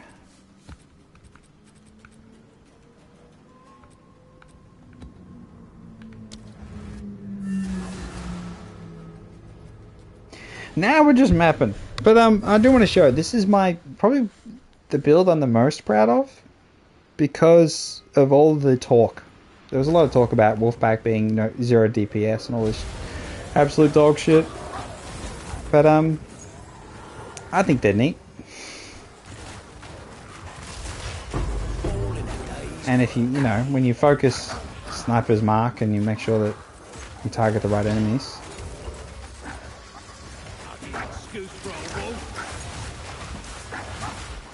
So I'm looking forward to, you know, the support stuff, the ward interactions. I know there's a bit of talk about whether trusted kinship would add the defenses from ward to your beasts, which would be interesting to see. And whether that could do any shenanigans. I feel like it won't actually enable a lot of shenanigans, but it could. You know, they could overlook it. We could have a situation where, you know, they don't die because it doesn't work properly.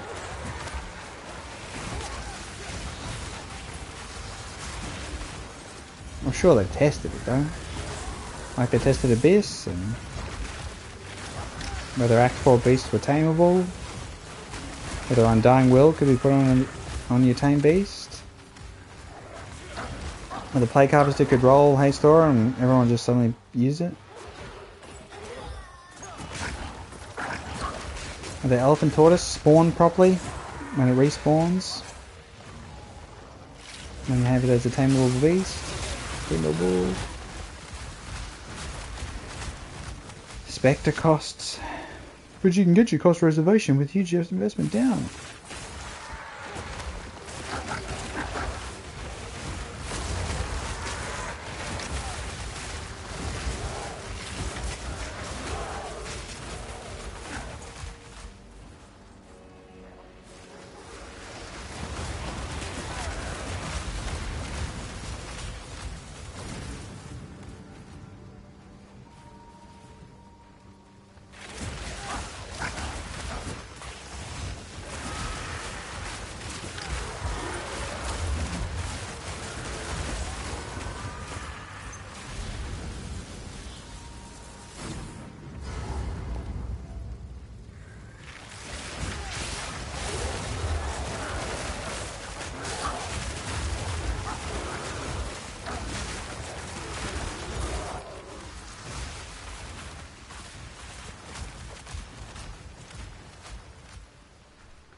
Yep. What else? Okay, so let's talk about why this build works at all. Simply, it's got all the same companion nodes. Obviously not bothering to get leeching because I don't do any leech. It's got a bunch of attributes because it's gemling and I've actually put effort into getting some of these other nodes. So we have some immunity to some stuff. So we have immunity to ignite, I think. Ignite? Or chill, one of them. That's always handy. We got max stuff, which is nice. We got I'm converting all evasion rating to armor, so it is an armor build. With the elemental damage converted to armor. We got a 1919, which is pretty goddamn impressive, if I do say so myself. 1% all max res, which is great. Which means we have to have a delicate balance of jewels, which means I shouldn't stuff around with them. Which I haven't. Damage and life. The quality of skills is really handy, and 3 attributes. And our attributes aren't particularly high, it's because of the rings. But, you know, it is what it is. I've got like a balance. So I got like a strength, an int, and then dex. I've just done that the whole way through. Try to keep it somewhat balanced. We've got the From Nothing with Pain Achievement, which is expensive, but absolutely vital. We don't bother getting shared potion stuff. I don't give a shit about that. These nodes all got nerfed. We don't even get this one. This is totally dead to me, this node section, as a companion player. And I think that yeah, I've said it already, that I think they're stupid as shit for taking away companion damage from this part of the section. I don't understand.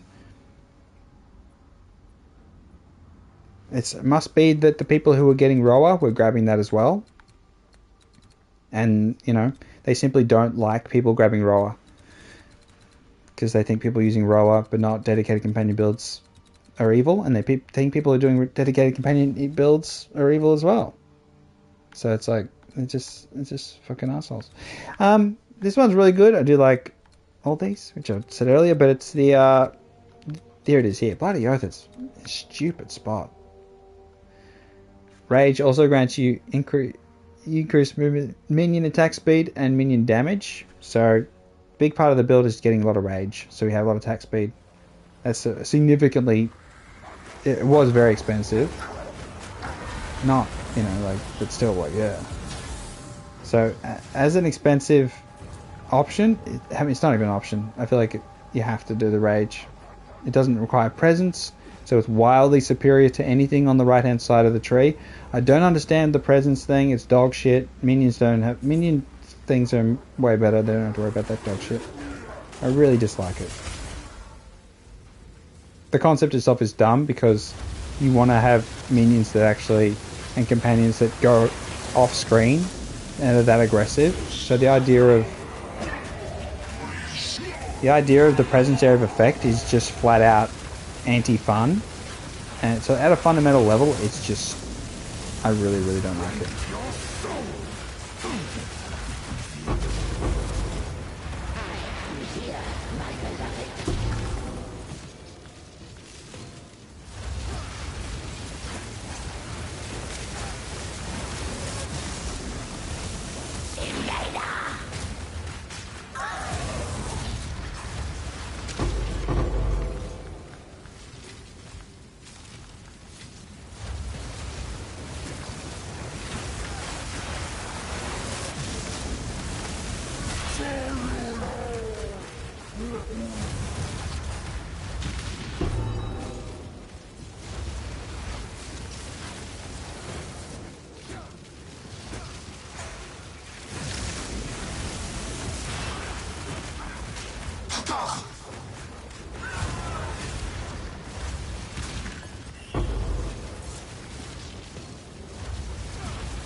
So I'm just setting the field. Curse!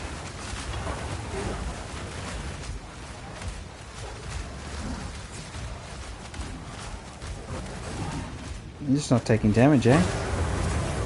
Just refusing it. No sleep. Not this time.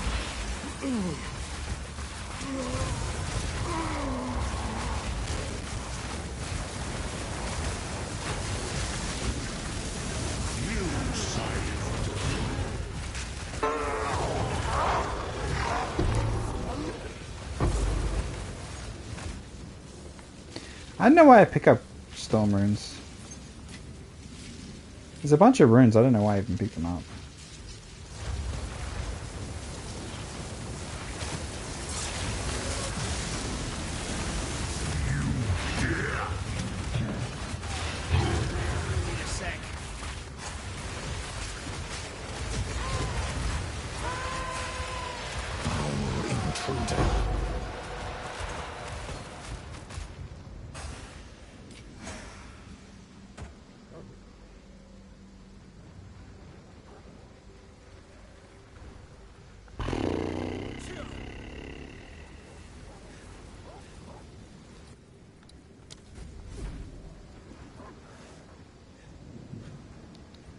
The other nice thing, obviously, is that my Rabid Dog, so my Rabid Doge has Haste Aura, which is really great. Not a lot of life, 23k. 5k armor, whatever. I don't worry about its damage, it doesn't bother me in the slightest, but it does have 27. So it's like, it has a great combination of offensive mods here. It's got Haste Aura, which is great. Extra Chaos. Nice. Extra crits is really strong. So I will say crit. You could go crit build and try and do some crit stuff, but that's pretty expensive. I got Ramirez from Criddle, which is good, like loyalty, and then you get some extra health back. Heavy swing, got the rapid attacks. Just mean your mastery hulking, basic stuff. I do have the heightened curse and curse ground and vulnerability. Entangle, I've just got efficiency, make it cheaper, brutality, heft. It really. I should be doing more like with slow potency and stun and things and more control stuff and not worry about damage, but I don't know. I got so much percentage damage increase from nodes that share companion and my damage, but my damage is dog shit, so it's really not worth thinking about when you don't have plus to skills. To spell skills. It really is that. I got a Living Lightning, got Electromagnetism and Shock Induction. You can take Living Lightning off. I don't think it does anything, but, you know. Accelerate Growth, Brutality, Heft, and I got Bleed on there, which is whatever. the real clever thing here is Sniper's Mark, I think is clever. Because you have the Charge Mark. So it creates shock ground at the target location, I think is really strong. Mark for Death. So when the enemies marked have armor broken, they get permanently increased physical damage taken, which is for, you know, stronger bosses. I think this is really good, because you'll break the mark and then cast it again, and eventually we just do more and more damage, which I really like. Cooldown recovery, of course. Eternal Mark, which is great. So skills are not consumed the first time. So it just means we get extra crits. And then Uruk Smelting. So fully breaking armor causes the permanent. So we had this. That's the permanent one, yeah. So we had the broken equal to damage taken. So that we break the armor with this one, Mark for Death. And then we have Uruk Smelting. When armor's broken, then they take more damage. And then break more armor. So that combination I think is pretty good. Purity of Fire, I've got stuff on it because it's free. Still free. I don't know what, they haven't looked at it yet. I guess they just don't care. They haven't even checked to see if scepters actually use spirit or not, which they don't. So these skills on scepters don't use spirit. I made a video about it before, but you know, doesn't matter. Mana increased. I think we can just. So this one, what would you take from here? Physical damage prevented, recouped his life. I guess maybe that could do something funky.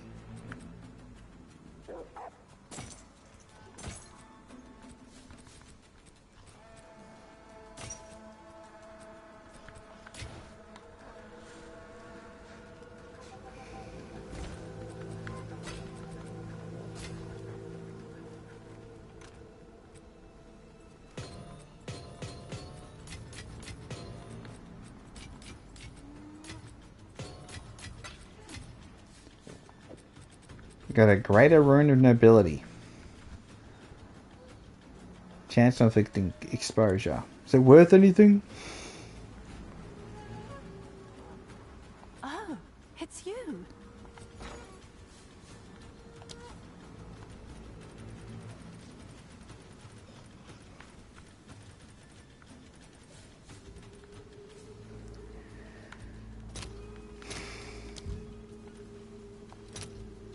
Oof. How much is the divine worth? 166, that's okay.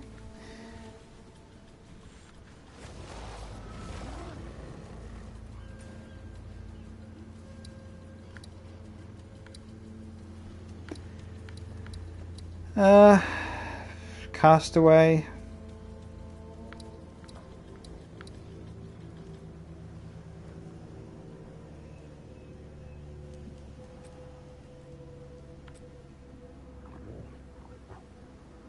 Sure.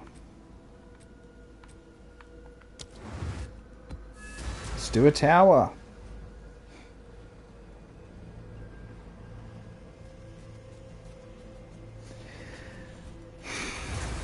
So the finishing touches for this build is always sanctifying. Sanctifying is the ideal. Chaos spam is obviously irrelevant, because sanctify means you can get an extra skill level, which means, yeah, you shouldn't. I mean, only for things that can get skill levels, of course. But sanctifying is the big one, the big hurdle.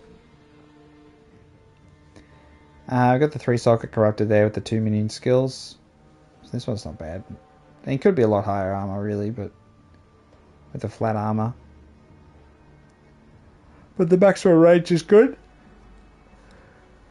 Oh, reservation efficiency. Yeah, so the amulet roll, I didn't win. I did on the scepter. I got corrupted here, so we got 1 million skills. Doesn't matter. Rings, meh. Just res, big res. The hybrid armor. You need to use the sacrificial regalia, obviously, because it has +1 to corrupted skill gems, so you get another skill. There's really no. I don't think there's any arguing that.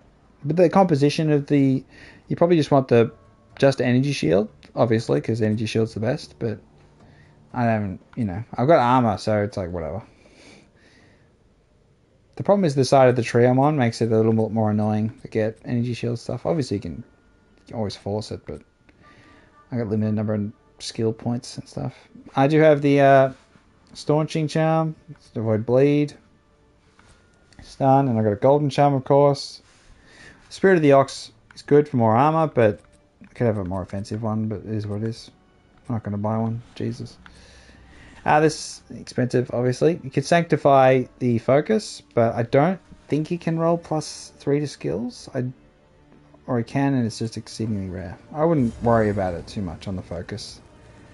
Because the problem with Sanctification is it can lower rolls, which I think is bullshit. I feel like Sanctification should always increase them. It's just how the variability should be how much it increases, not it being able to decrease. It's a very... Yeah, I don't like it.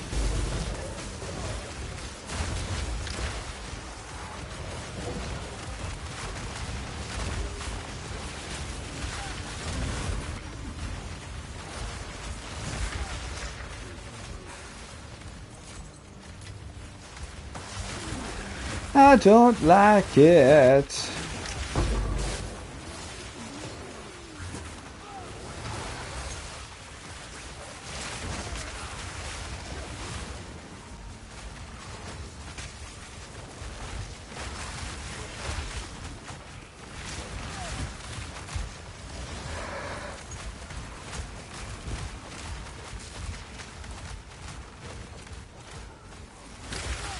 Oh my gosh.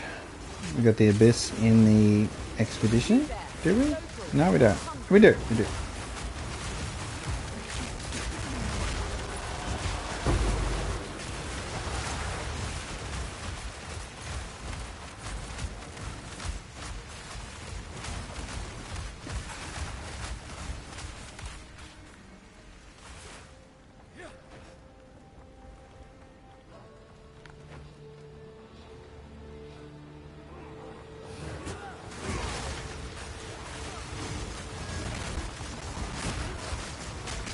I'm dead.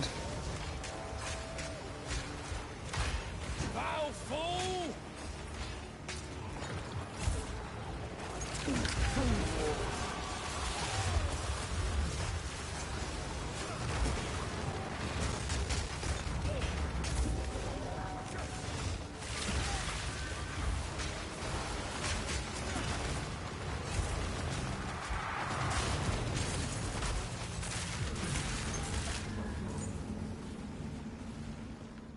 'So I saw the Corsair coat was rolling higher move speed.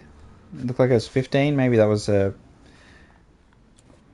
just a new idol or something. But interesting.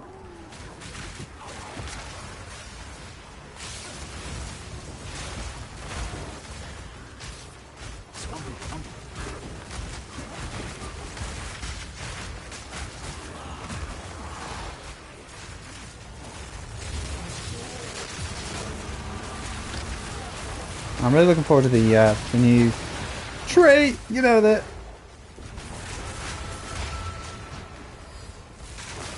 I hear you bitch.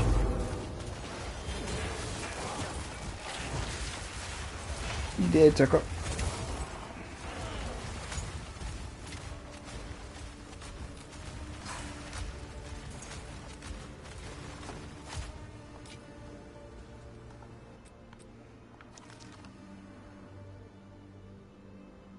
%, attack speed.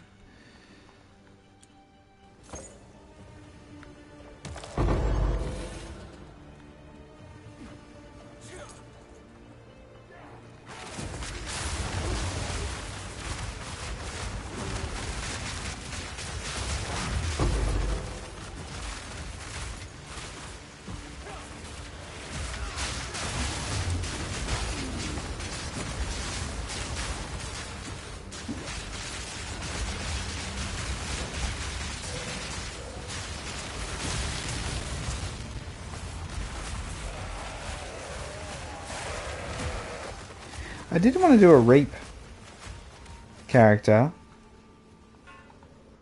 because I like the concept, but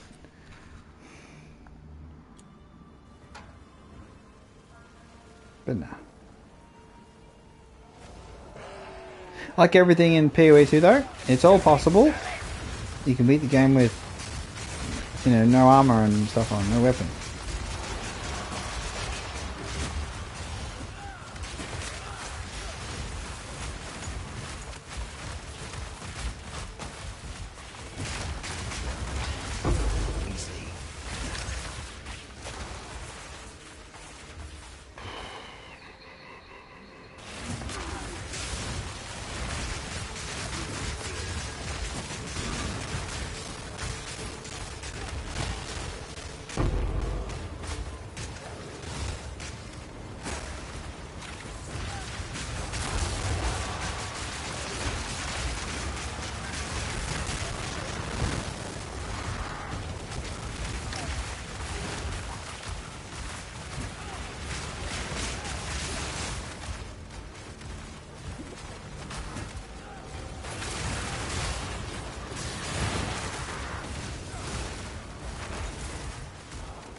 It's the murder bird.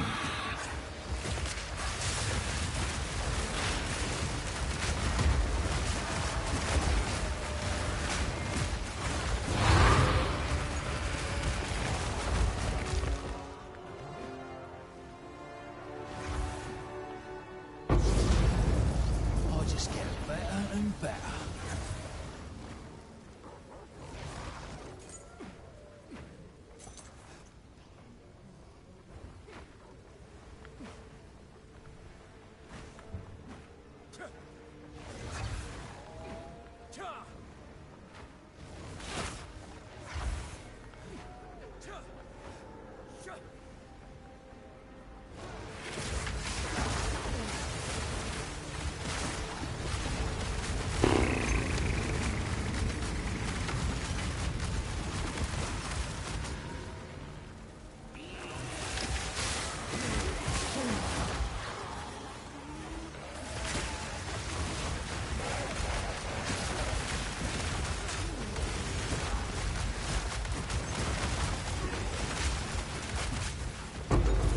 Enough.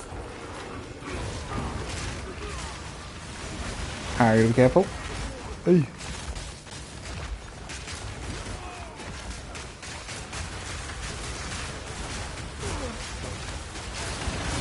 I'm dead.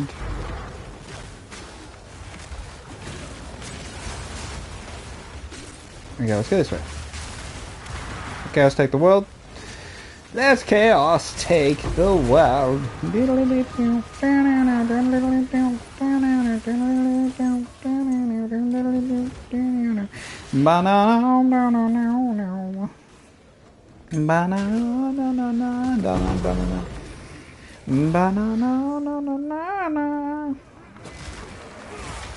Oh no, not me. I'll never lose control. Dun, dun, dun, your face, dun, dun, dun, Two-Face, with the man that rules the world.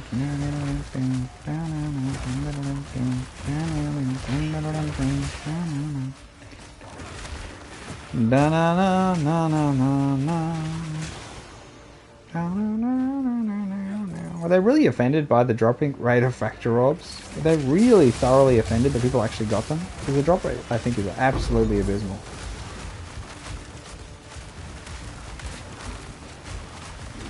So weird. We had a period where deterministic crafting was like encouraged, and then they were like, ooh. And then it was like, well, instead of deterministically crafting, we'll give you deterministically getting rarity super high, so you can get a bunch of mirrors and divines and stuff. It's like, oh.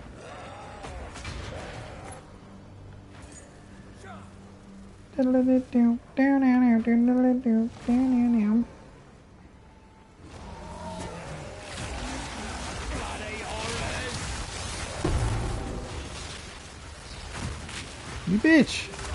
Another notch on my helmet.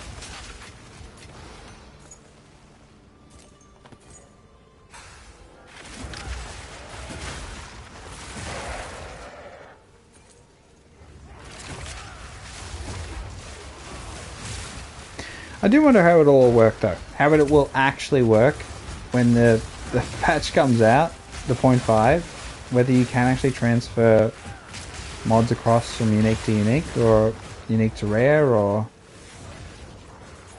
you know, what's the arbitrary restriction they come up with because they don't, someone at the last minute goes, wait a second, this could be broken.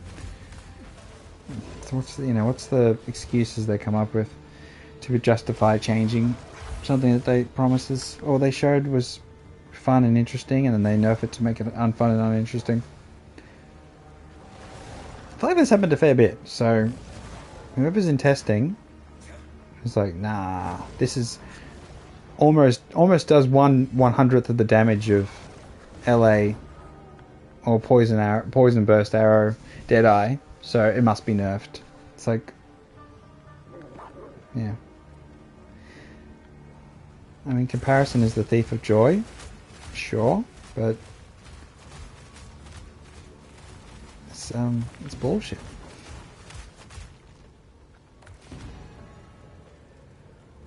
I don't know. This is not going to be safe at all. I'm going to do this. I'm going to pull the trigger. I'm going to run. Run away. Ha ha ha ha.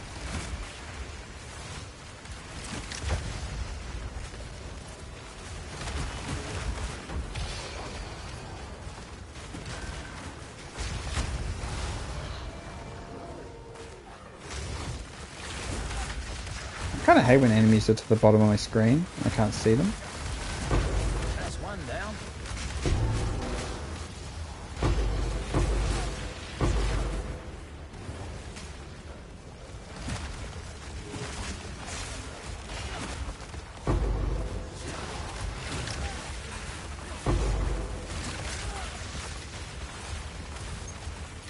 Gotta stay quick on my feet.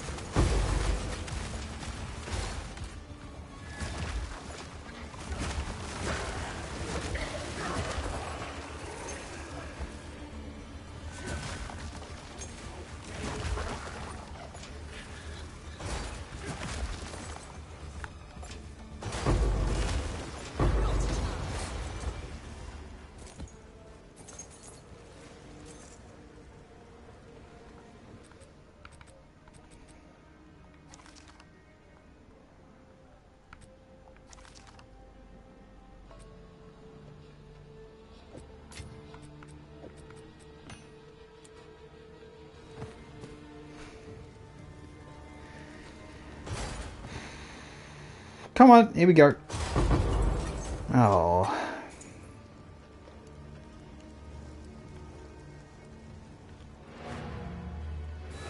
Performance issues are another concern, naturally. I'm on base PS5, so, you know, I get what I get and I can't complain, but it is what it is. It is what it is.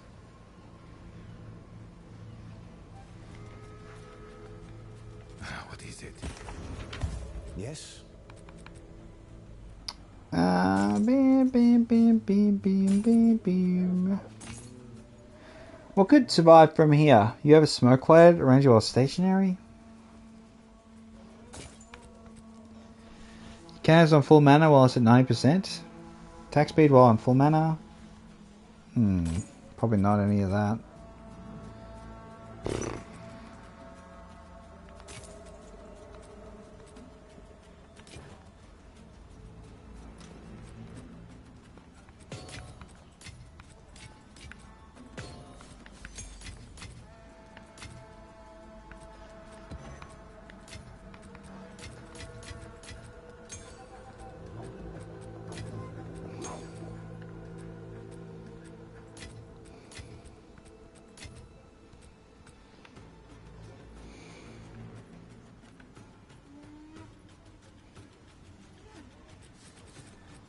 Look at these pieces of shit. It's absolute bullshit. All they needed to do was remove requires the Unborn Lich. and then make it a normal skill gem that's added to the skill pool, because otherwise it's just dog shit. All they need to do is that, you know, just a little thing. Still can't believe they even think the way they do at times. It's disgusting.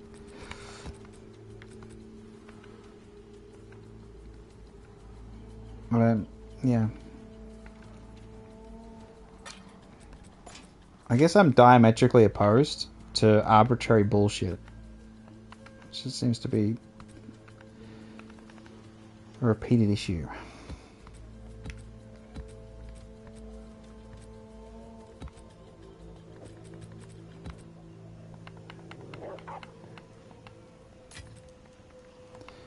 Look at my fragments. I barely got any.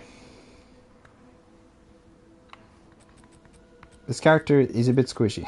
So it's like, I can just die out of nowhere. It's not a bad of this one. It's probably worth something. Not that I would ever sell it, but...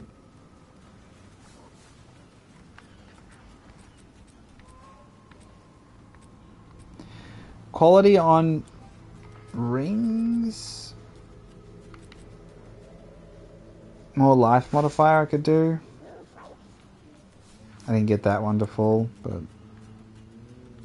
I just needed the cold modifier for res.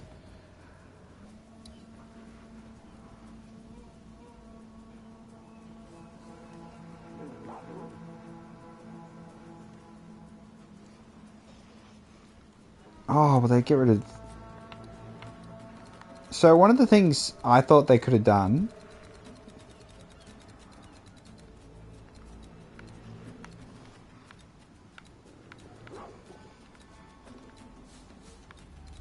Wait, didn't they do it? What nerd is these people talking about?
FrostyFire10 hi. Beavis and Butthead, do you like? Oh, It's funny. why is it regurgitating FrostyFire, chat? how have you been? FrostyFire, why are you playing Diablo 4? Okay, so don't worry. Just reading some strange things.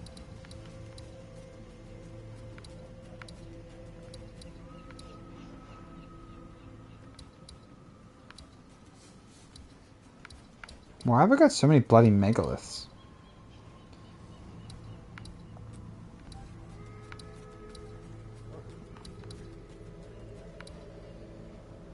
Desert? Could go the essence.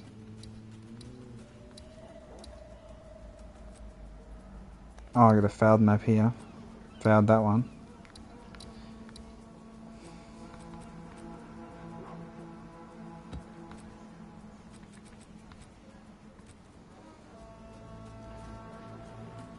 FrostyFire10 hi. Beavis and Butthead, do you like? Why is it repeating my chat over and over funny. again? FrostyFire, how have you been?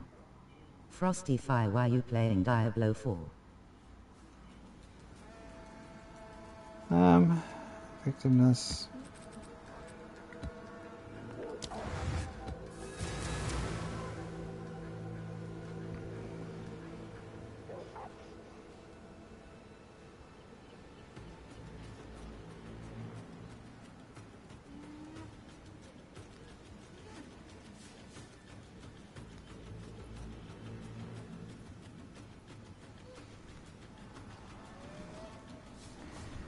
Beep up, beep up, beep up, up, up, up.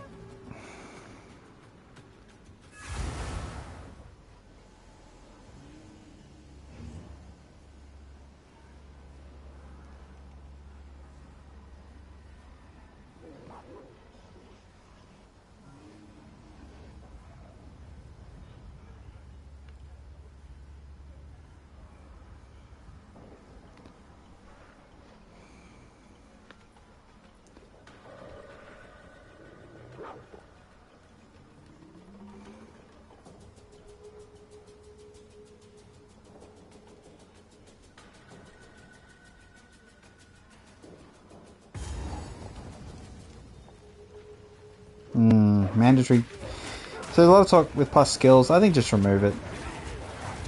I mean, lowering the cap from 42 to 30 to 20 to, you know, or to 25. It's all just temporary solutions. The big solutions, just get rid of it.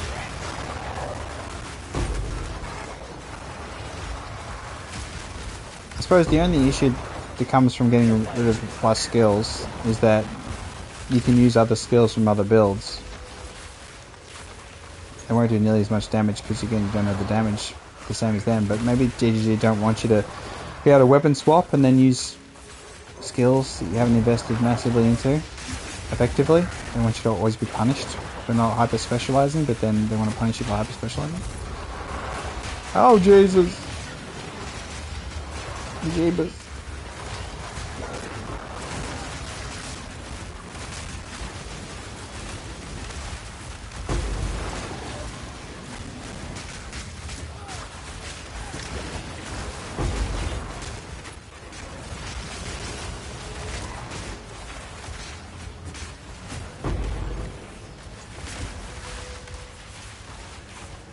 Oh, bullshit.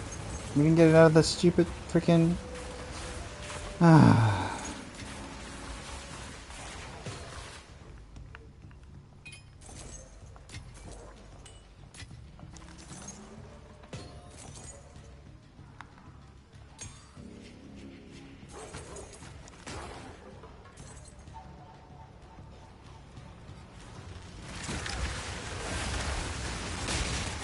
Gotta get this before it kills me.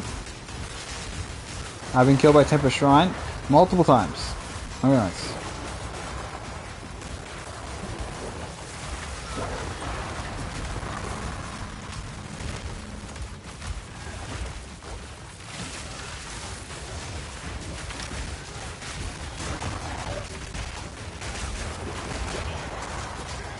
That's one of the really good things about Conjure Lightning Storms. It's basically Tempest Shrine. So it is really worthwhile to have it on 2 companions. Is pretty damn good actually. Early on, but later on, yes, it drops off. But, as you'd expect, but I mean you shouldn't expect that because the mods should scale. Can always be useful, but.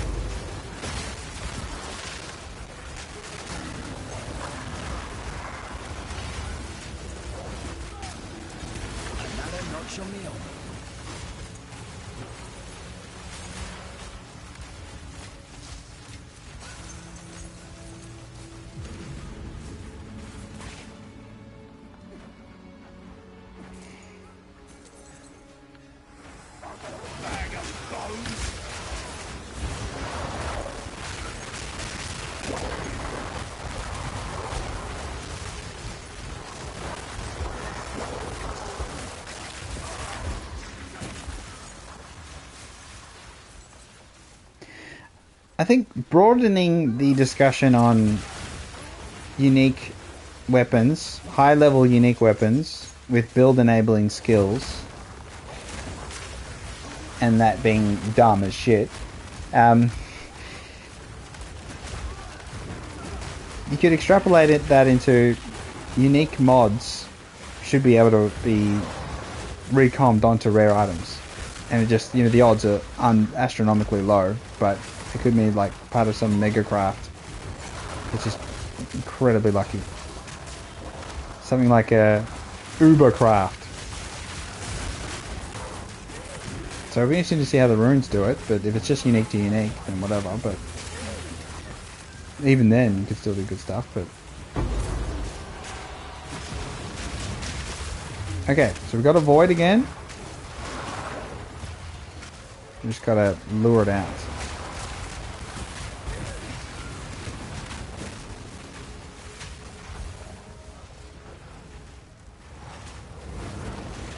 Lure it out.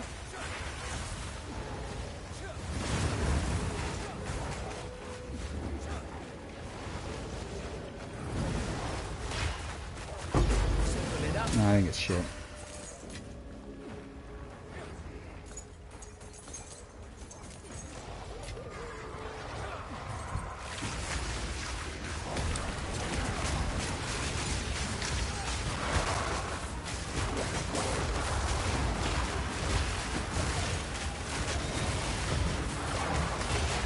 Oh, I'm so dead. Oh.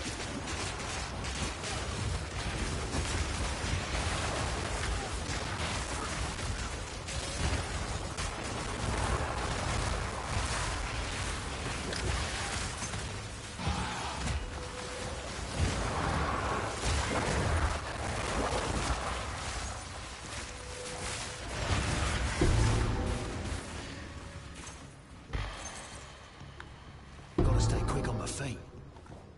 I suppose that's just where the line is for me, is that you can have mods on a unique item that are really interesting and maybe build enabling, but having skills on there I think is just absolute dog shit. Just in the landscape of a game that doesn't have enough skills. Particularly it doesn't have enough build enabling skills.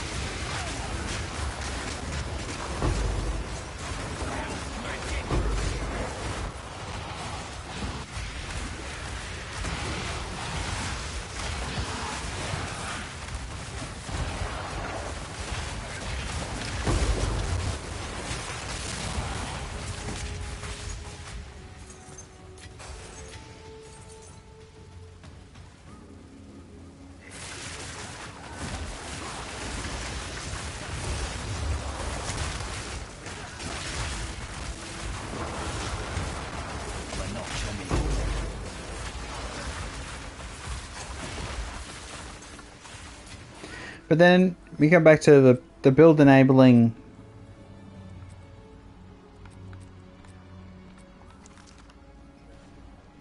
parry debuff.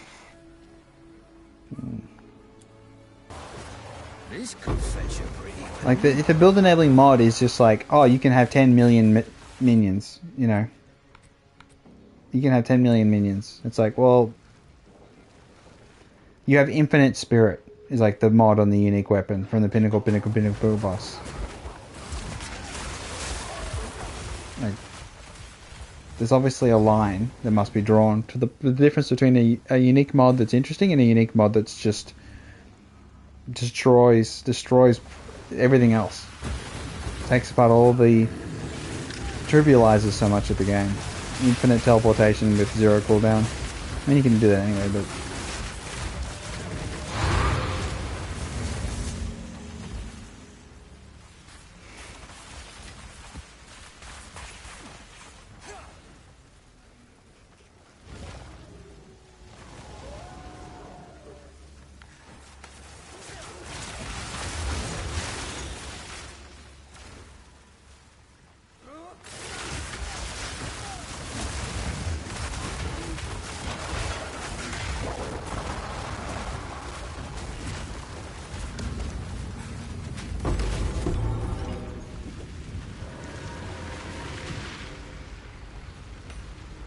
Me pockets are full.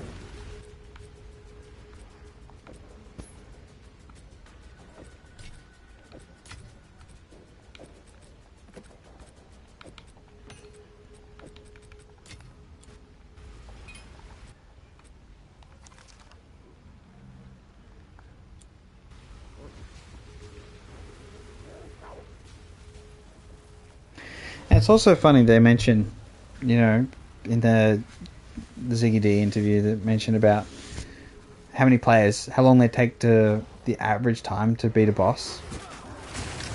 And they would see, you know, how many people actually progress into maps and things like that, and how many people actually get to, you know, level 70, level 80, and or who even beat a pinnacle boss, or don't beat any pinnacle bosses at all. And they look at that and they, you know, would they not look at that and then go, wait a second, unique skills locked to level 78 plus weapons that behind bosses, maybe they aren't that fun? Like, oh, you want to do a second character, use that skill? Oh, you just gotta rush through the freaking XP map, the second character after you go all the way through campaign again. A day's work.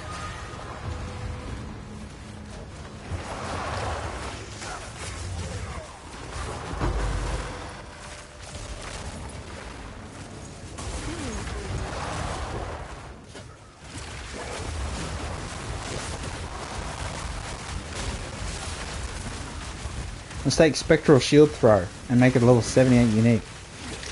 I mean, I feel like whenever people defend it though, and be like, oh, you know, Tame Undead is fine on a unique level 78 staff that can't roll plus skills. Oh, do you want Spark? How about this? You want Spark should be on a staff, and it should be locked to a unique staff at level 78. Arc should be locked onto a staff level 78. Oh, Lightning Arrow. That should be locked on a unique bow, level 78.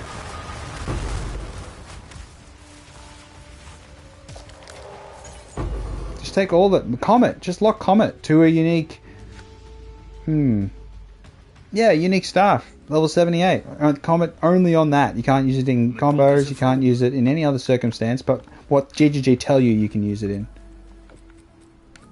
Yeah, that sounds fun, doesn't it? Bloody oath. Bloody oath! It's just madness. People defending that. It's like, come on. You know? What's fun? Having access to skills or not having access to skills until the point where you don't even need it. Or it's like, or it doesn't add anything to your build. It's like, oh, I got to the end, but I found something that would have been great to have at the start.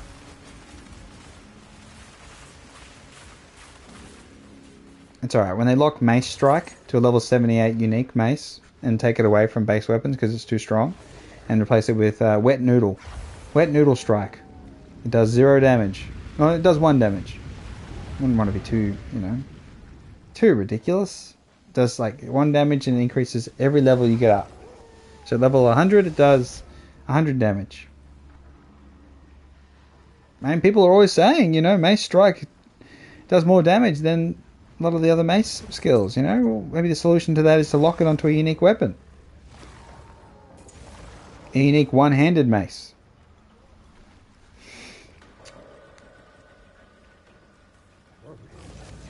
Well, actually, to be comparable, it had to be locked onto a unique one-handed quarterstaff.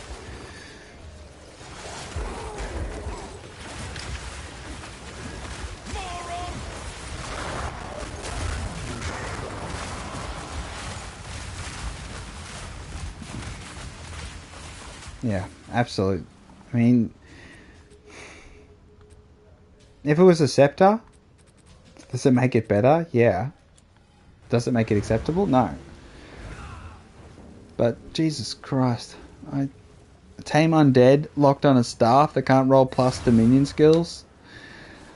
Holy shit! And the fact they didn't actually launch Abyss with it. They literally took it out of the pool of... They took it. It was the only one of the Abyss mods you couldn't roll when they released the weapon, and they added it in the following league. So they knew it was dog shit. They knew the whole concept needed to be revisited, and they still delivered dog shit. Bloody oath. Just... bloody fries my brain.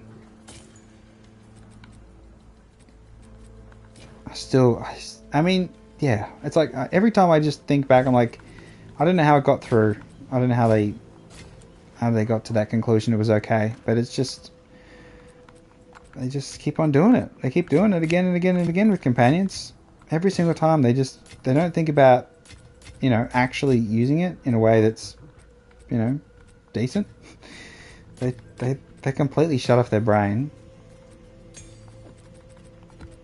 I mean, maybe their ideal world, they just get rid of the whole minion skill levels, increases companion skill levels. That's probably their solution in the end. And then they'll add companion plus the companion skills on bows. And it's like, I don't know. Is it an unexpected synergy? There's something that's tagged as a minion and a companion. Can that minion benefits? Is that the whole point? Am I abusing the whole? Is the whole concept of companion builds fundamentally wrong? That they have the benefits of minion stuff. Like, is that where we have a separation with GGG where they don't understand, and they simply can't comprehend people use minion stuff with companion builds, and it's like they just think of it. No, that doesn't work like that. They're using a spear, and a parry shield. It must be that. It must be something so fundamentally foreign to them that they can't see it.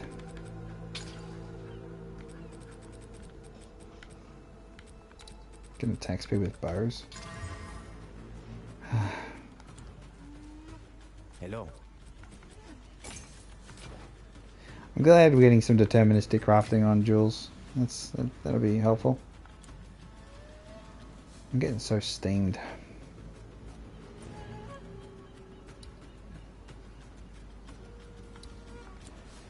I'm getting so steamed. Oh, I need a drink.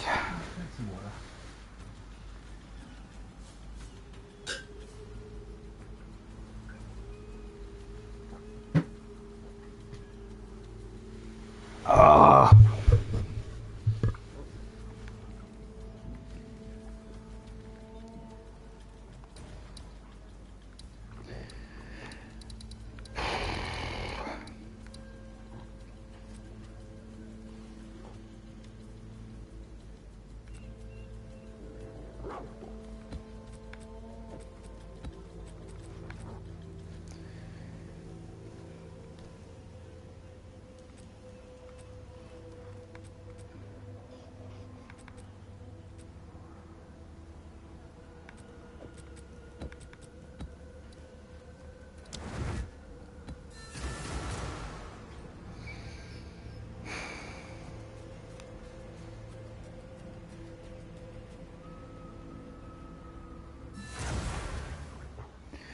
I don't know.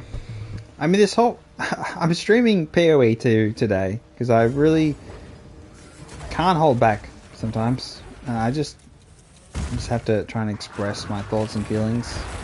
But it's hard to keep it measured, and, you know, it's hard when so many builds are incredibly powerful and it's perfectly fine, but then my build can be, if it's powerful, it's wrong. I'm losing Asmiri's spirit position on unique bosses. Hopefully that's just a typo, surely? No? Surely?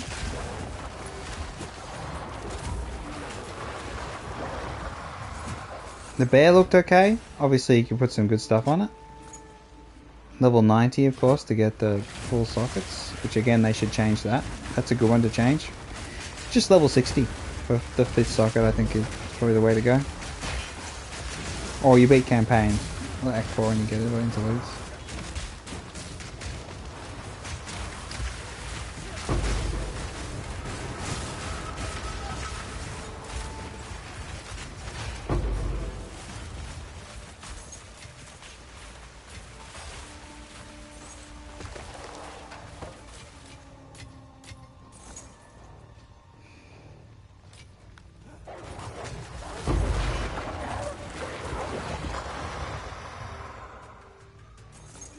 Oh yeah, corruption.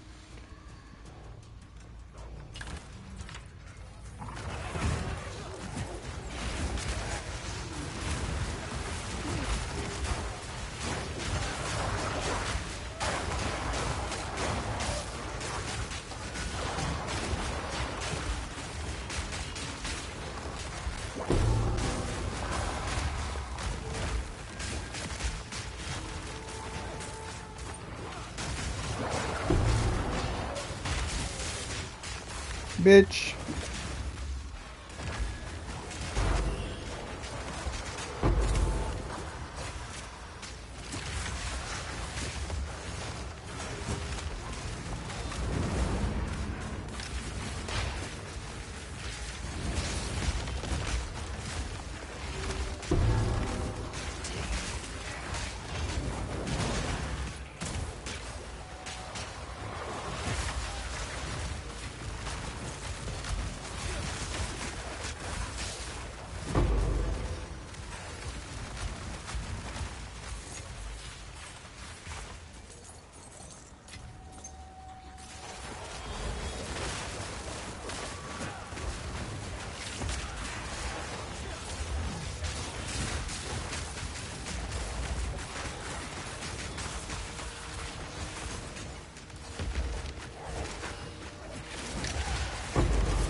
Right.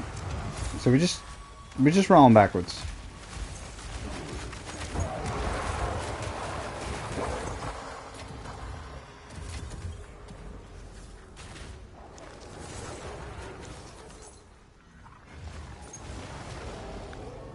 Look at these slippers. Superior obliterating bow.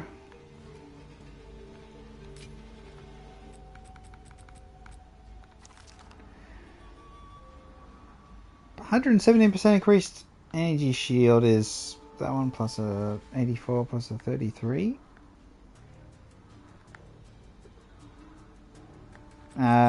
Plus minion skills is a suffix, so we could roll. Is it worth it? Critical spell. Got int on there.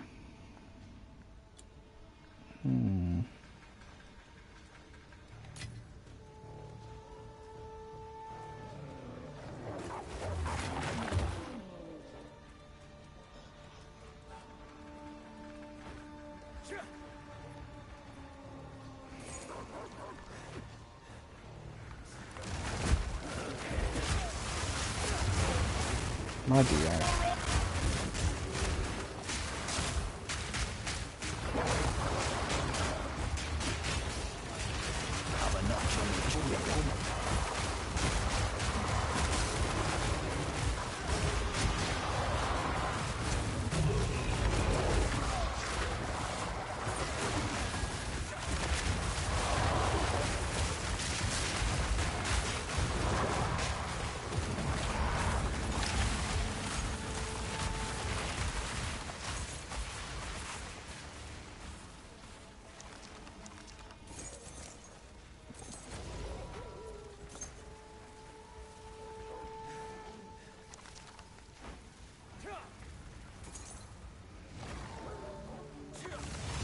Let's see what's inside.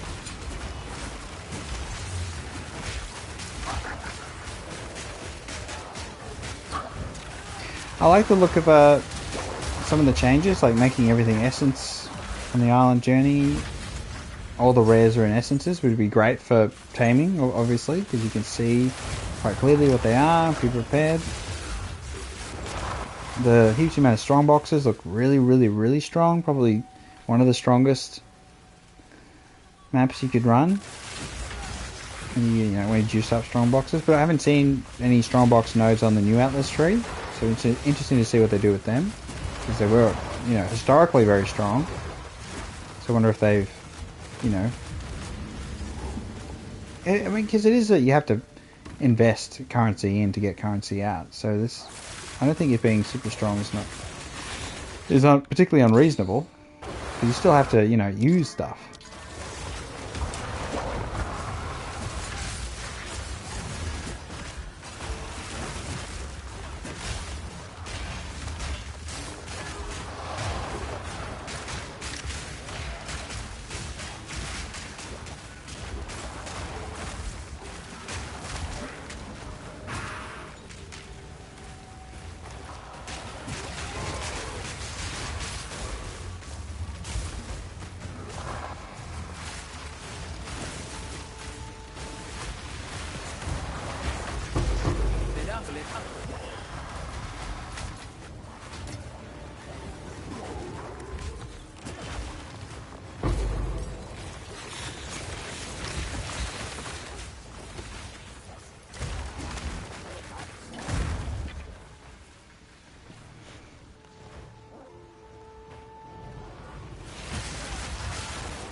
That's what I'm talking about.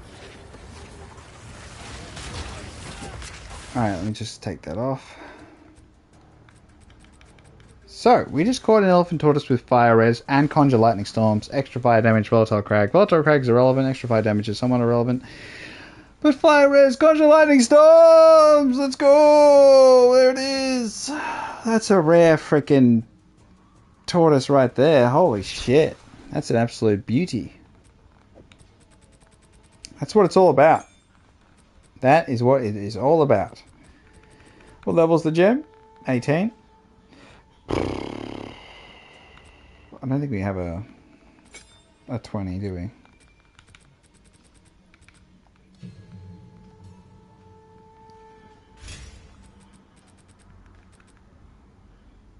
God damn, that's impressive.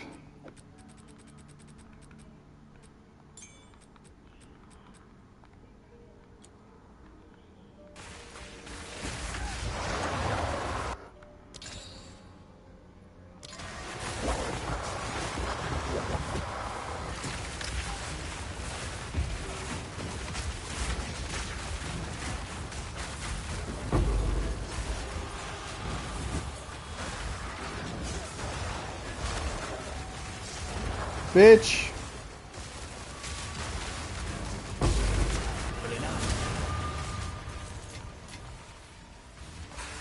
Iron Scepter, is it worth checking? So this one is Thorns can retaliate against... Oh,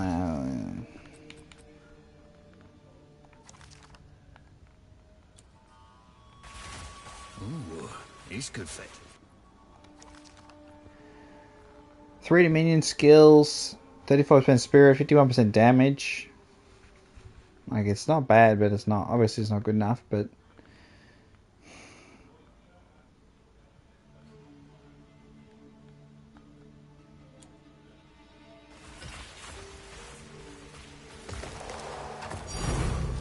Ancient Jawbone. Nice. Alright, here we go.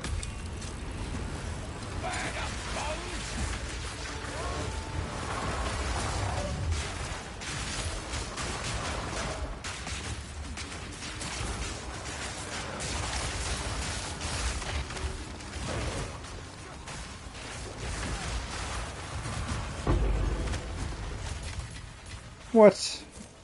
I invested so much and didn't get it back. I've definitely found Strongbox to be dog shit. It used to be much better, I feel like. Dropping, you know, consistent, more divines and stuff, but now I just find that it's a sink. I just chuck a whole bunch of exalts in and not get it exalts back, so.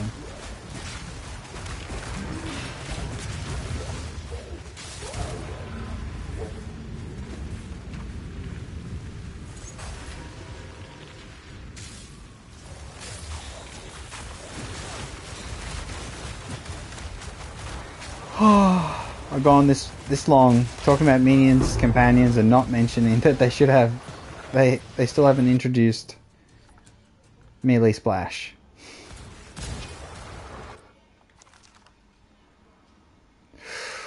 It's a lot of lightning and attack speed, but again, you need +4 to skills as well.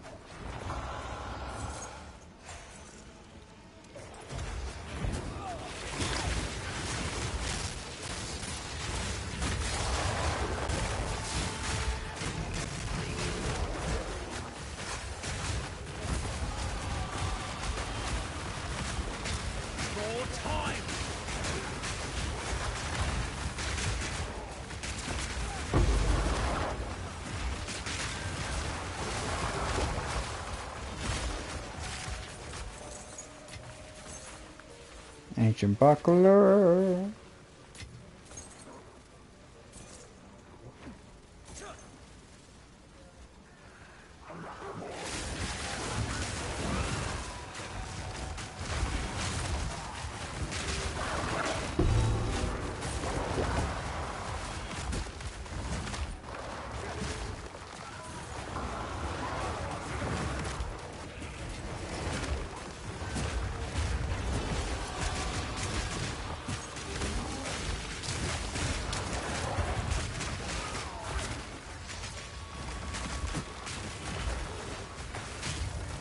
Ouchies.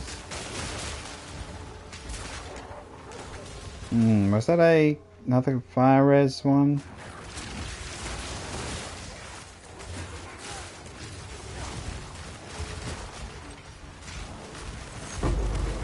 Conjure Lightning, Storms, Fire Res, Extra Crits. That was a really good one. Obviously it's not got much HP though, so it's kind of useless as a Infernal Legion beast, but...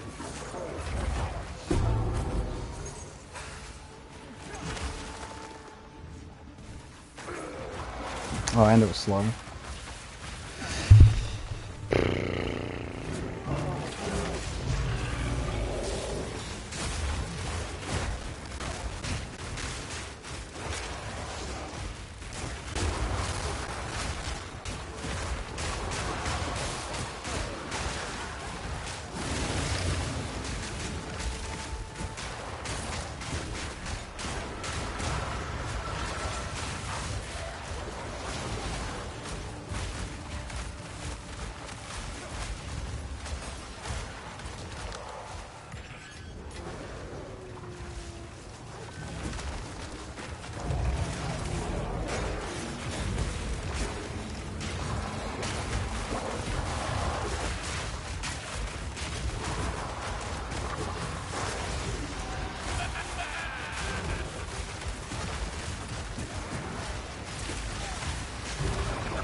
Superior Paragon Great Helm.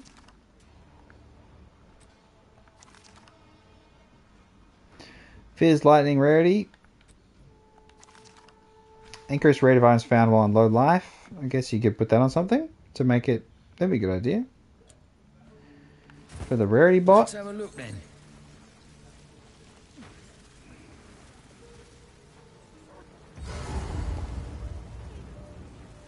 My kin died by the spirit's will. You'll die by mine. Spirit guide my spirit. Sorry.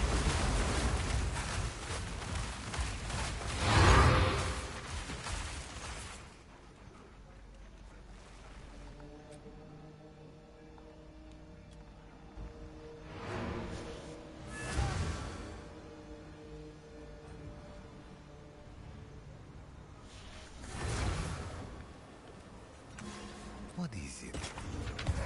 There's dieses. Ay, ay, ay, ay.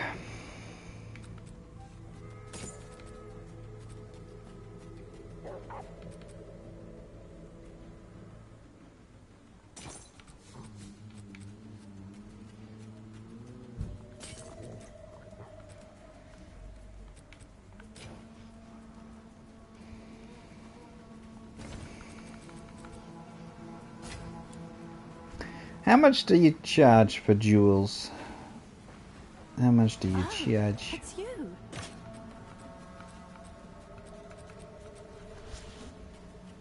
%19 increased max energy shield.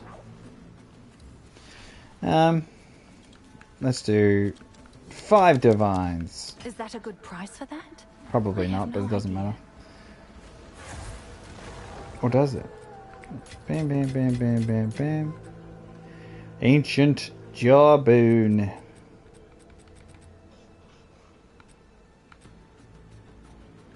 Freaking Dextral Necromancy.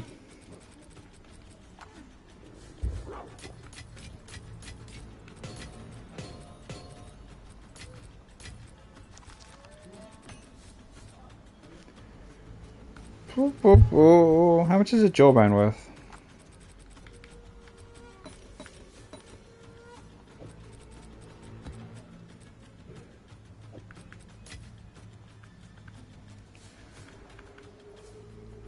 Beep-a-da-ba-dee, ba-ba-ba-da-boop.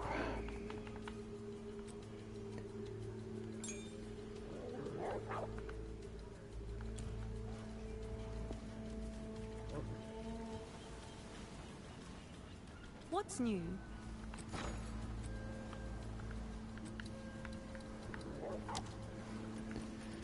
Ancient Jawbone.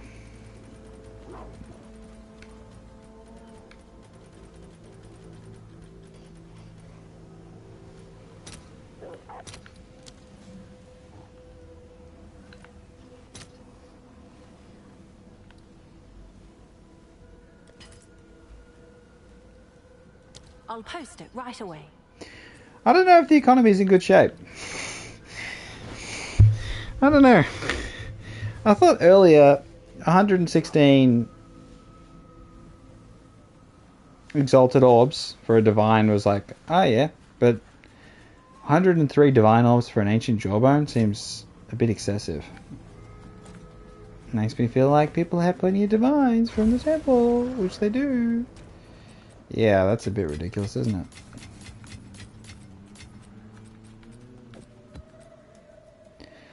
So I got 153 divines. It's a lot more. This is the wealthiest I've ever been. Maybe some of these are preserved rib, nod thingy, preserved collarbone. It's the ancient stuff that's worth something. Let's see what else I've got that's worth something. Can I help? I don't have an omen of light apparently, or a mirror. What's the point of that own tab if it? Okay.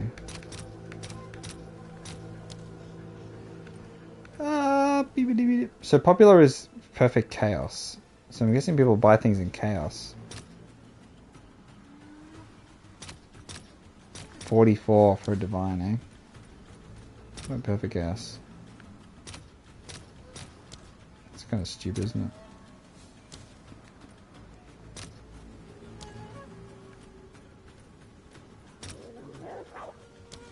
$16 orb of annulments. 88 chaos. So I could buy some chaos, which is good. Exalts 210 now. All of a sudden, it was 166 earlier. Have I crashed the economy?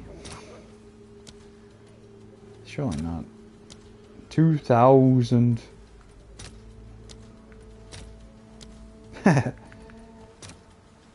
How about perfects? 57 for a divine orb? So perfect jeweler orbs. Oh, let's go 1. Is it 1 to 1? I don't get it. They're so expensive, perfect jeweler orbs. Is it like balked? Wait, no, divines are more expensive? Everyone's got perfect jeweler orbs? Okay.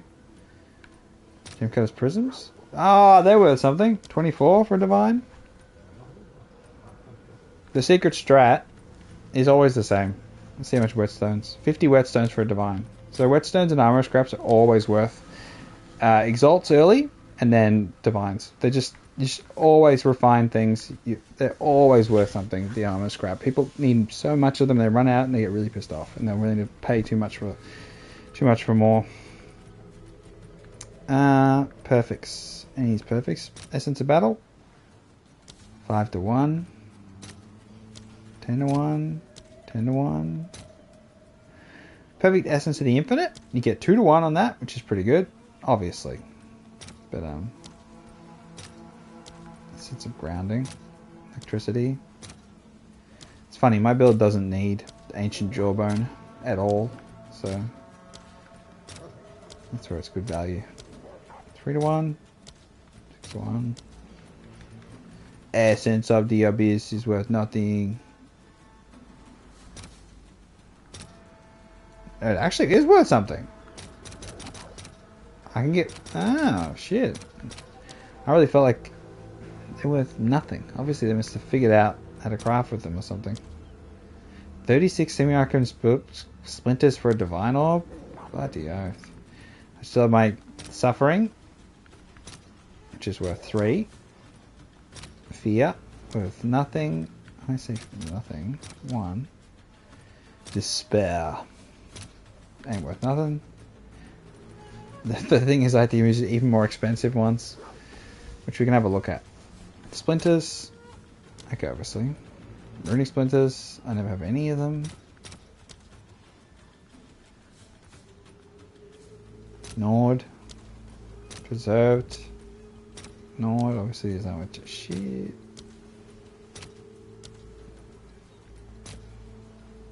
Armament of Abyssal Echoes. It's worth 2 divines. Liege is obviously worth nothing. Black, nothing. Dextral, 15 of them. I got enough for Sinstral Necromancy. Oh, we're gonna check the lesser iron runes, don't we?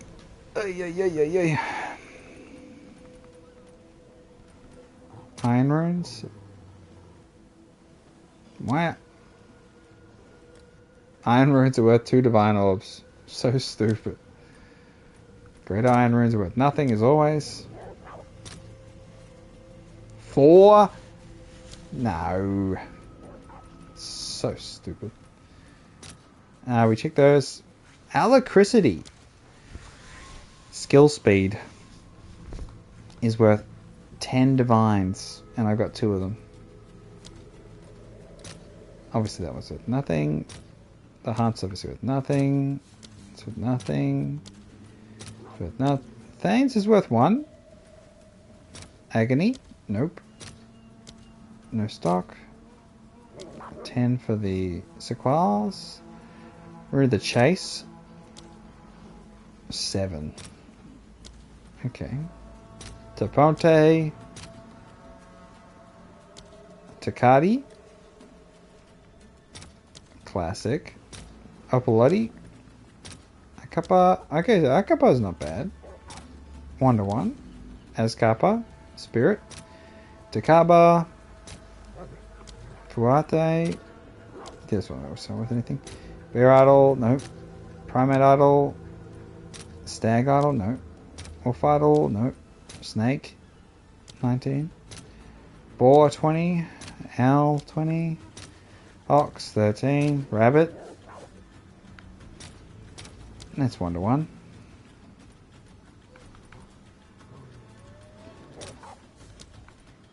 Grold, not worth jack shit.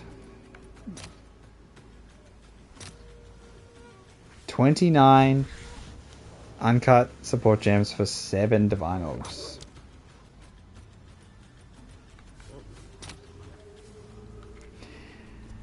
$5 for a divine, eh? What's the 20? Iron has Beast Right.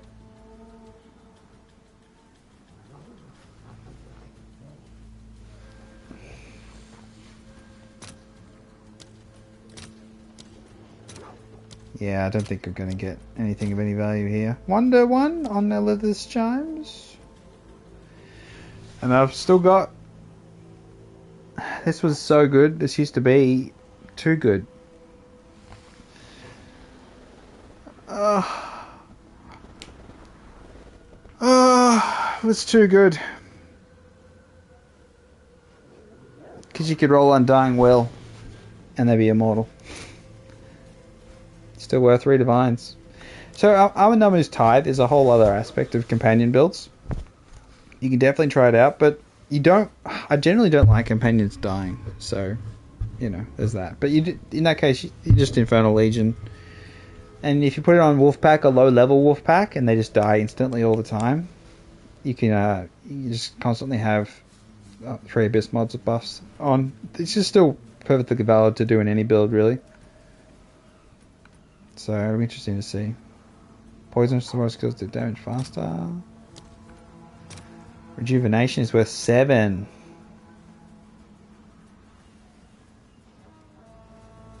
Ooh, add series of lure. Resto's Passion obviously worth nothing. Vengeance is 2 to 1. I got 4 of them.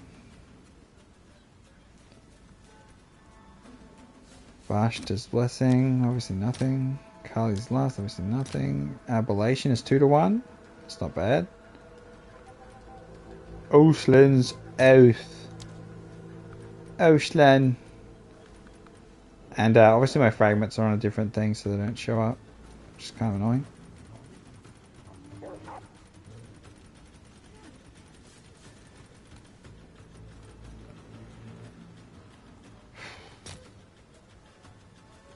Okay, so let's do I have divines.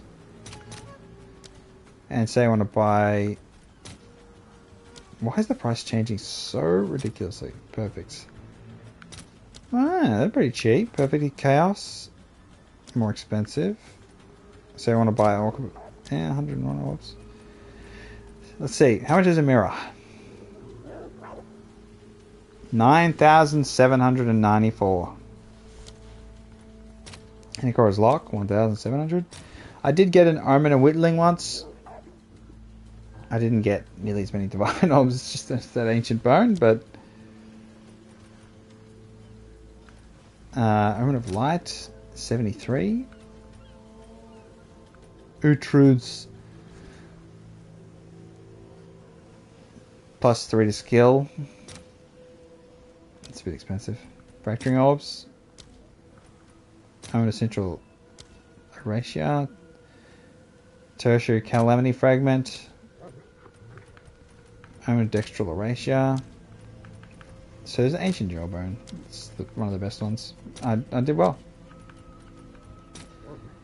Sensual Annulment.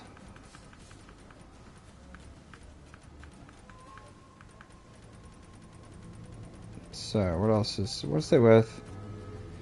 Essence of Insanity. Or just 1 to 1, I guess. Isolation. 16 divines. And I had to get one of those. That was so bullshit.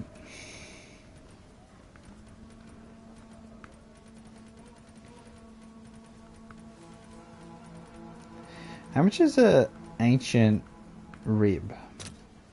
26. Collarbone? Collarbone's 149. God, if I just held on to all of them. Inflation. Complex interpretation. I've got these.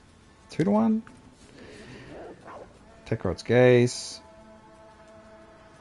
Gaze.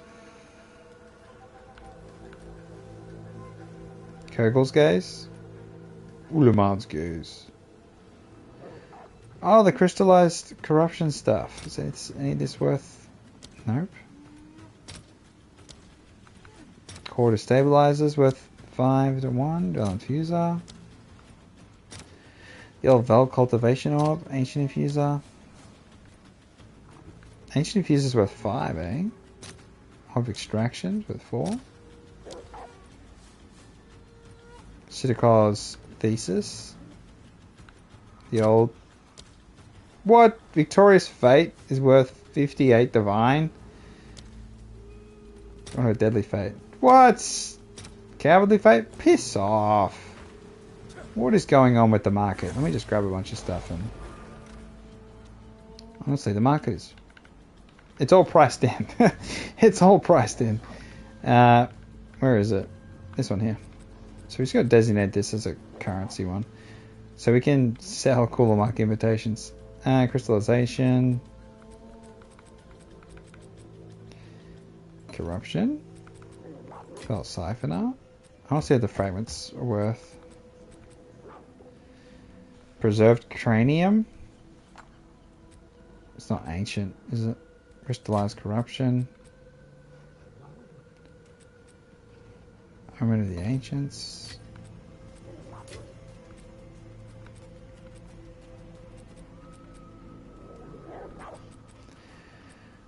Armament of Chaotic Monsters. Chaotic Quantity.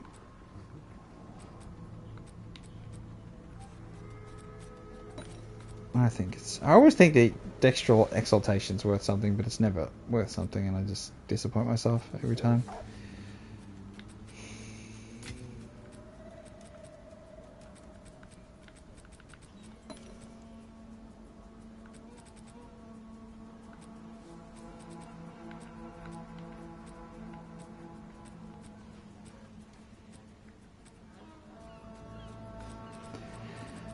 Look at that, grip of Kulimak.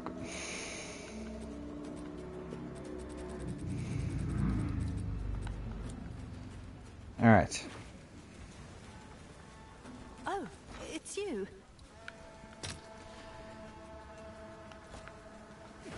I guess I chucked all my cowardly fates in.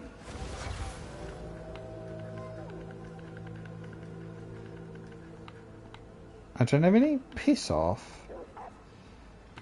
So I could just do Temple of Chaos and I'd get like a 60 divine every run. That's so stupid. Alright.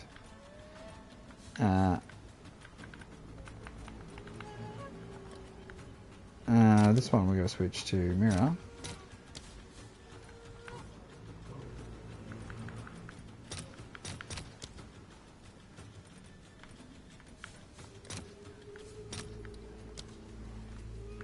Okay, so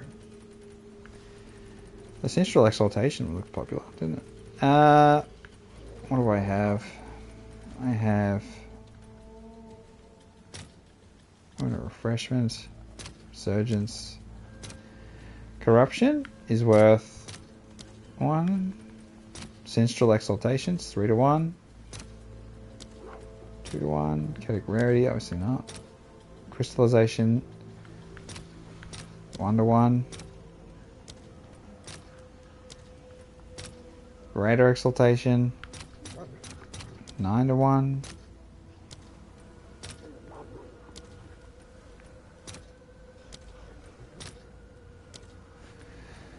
Okay. Jeez.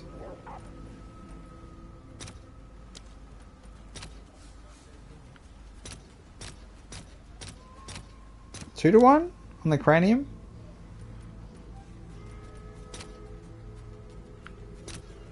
5-1 crystallized corruption. Core destabilizers worth nothing. Cultivation orbs 1-1. Fuser 5-4. Valid siphoner. It's not looking good there. Fragments worth nothing. I mean, they're just the basic fragments, so 7-1.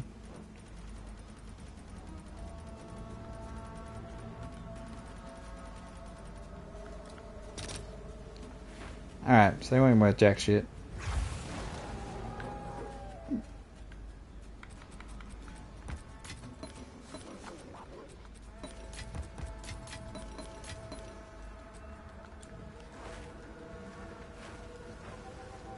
Hail.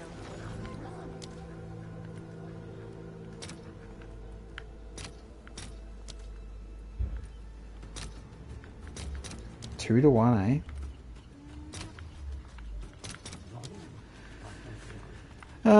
Where are we up to?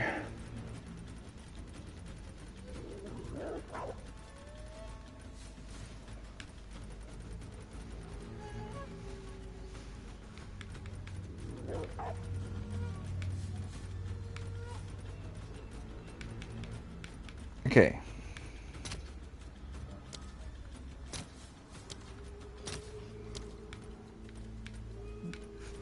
Reliquary keys I could care less about.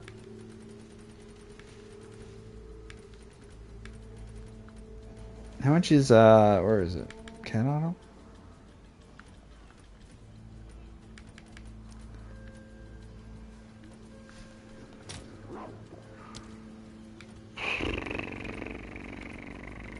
Level 20. 17 divines for a level 20. But it's persistent. What's the normal one? 2-1. That's not bad. I could buy a couple of them. Get some skills up to... How many do I need? 1, 2... Could I go 3? 4, 5, 6. Is it probably not worth getting... How much dex have I got? 177.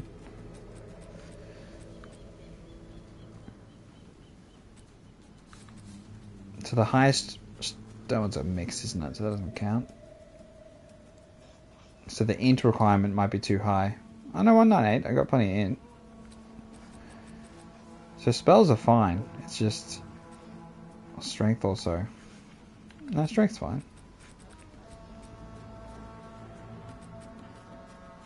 It's just if that dex requirement is too high, which I think will be okay. Can I help? It's 160 max, isn't it?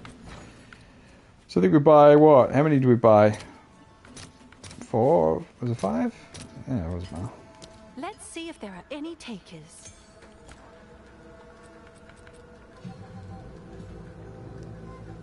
$157 dex.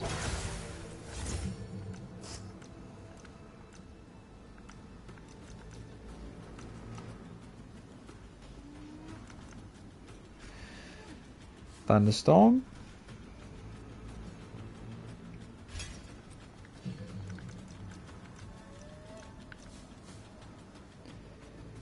The old Entangle. This is just nice, honestly. Crushing Vines. Yeah, mana cost is whatever, but... Sniper's Mark. 77% increased crit damage. I think we just do vulnerability. We can get one more. Get the job done. I kind of like the idea of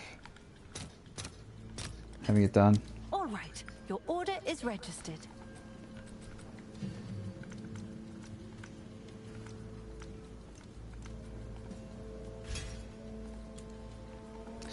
That is so cool.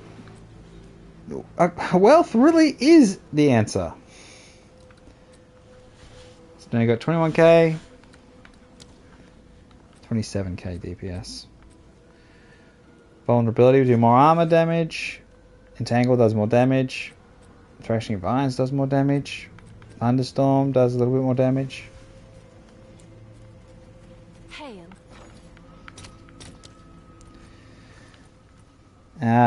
Bloodletting. How much is what's it's called? Rakiatis Flow. 439! To think I found one in the previous league early on and sold it. Didn't get nearly as much.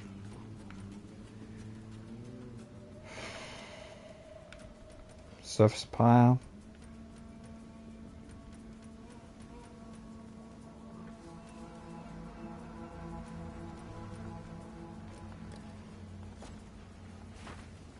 Alright, so I spent some divines.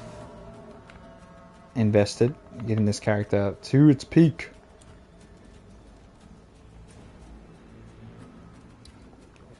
What I'll do now is run my shitty temple. My shitty temple. My shitty temple.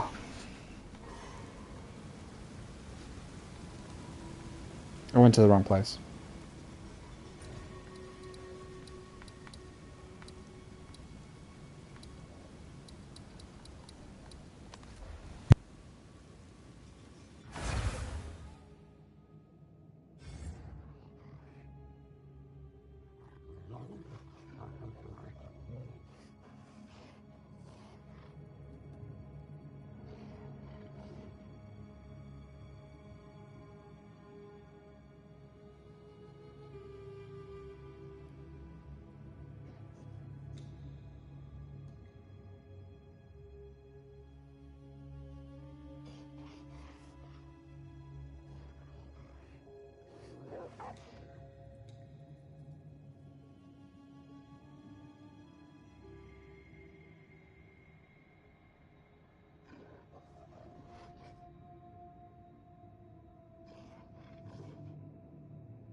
Alright, here we go. Temple Alice. Probably chuck a bunch of this stuff away. The room!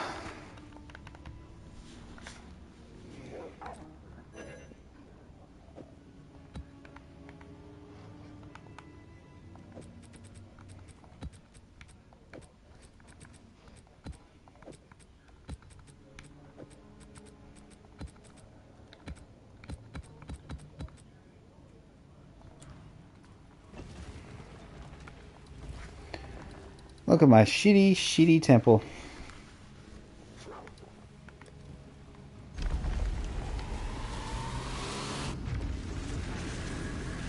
I never really got a big snake temple up and running because I just didn't have luck with the Spy Masters. Like to get one to going at the time, and then it just never really happened. It never happened for me. And then I died.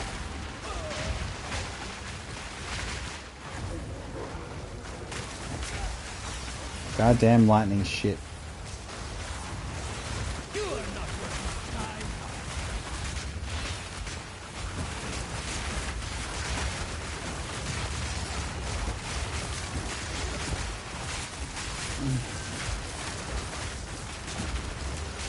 time. Avenge me.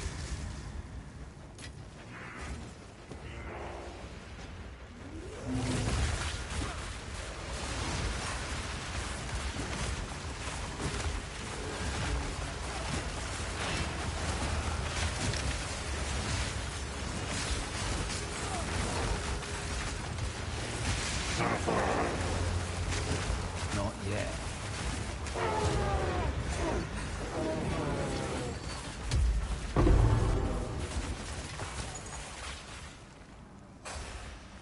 Drake skin boots.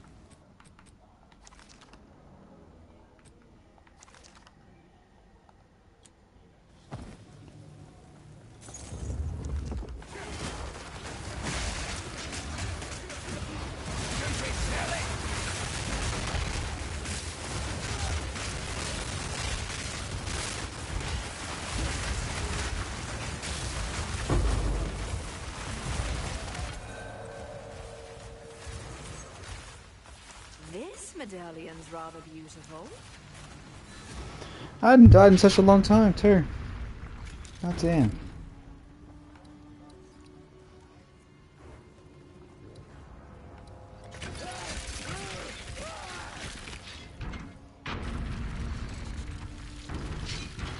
So no one ever discovered a secret ascendancy with gemling where you replace all your arms with robots? Robotic ones, so you get like a super secret ascendancy?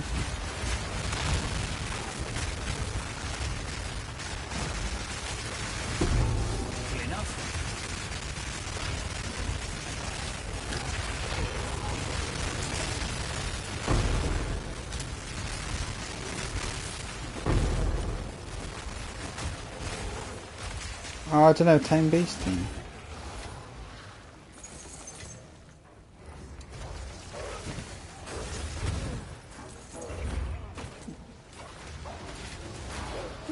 Shiny.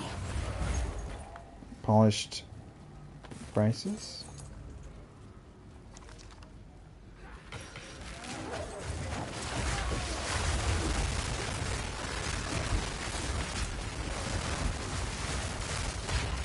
FrostyFire10, you sleeping? No! I have returned. I just had to... I did have to duck out for a second to go make sure a chicken was taken care of.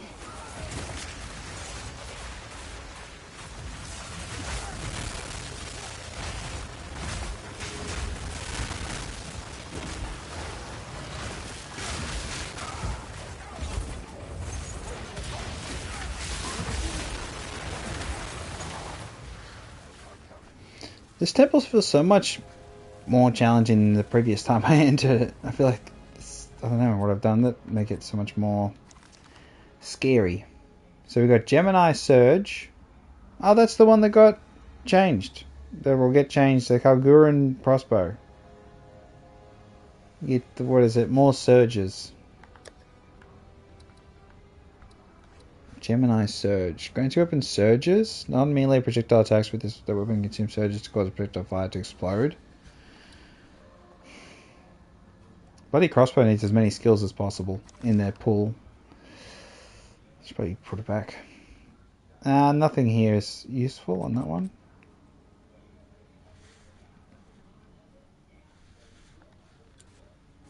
Well, well. Look at this. It's just big lightning damage that's killing me. Alright, let's go left first.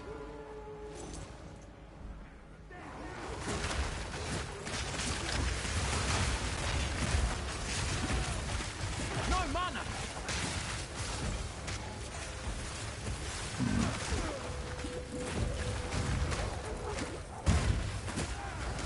One down. Who's next?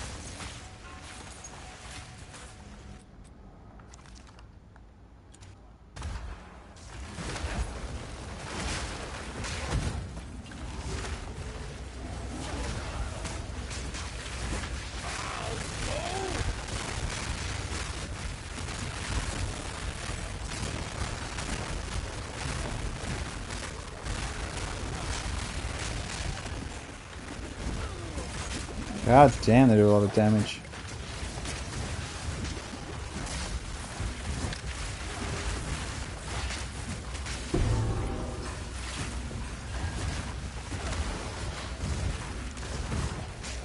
We should have that lightning grenade as a skill.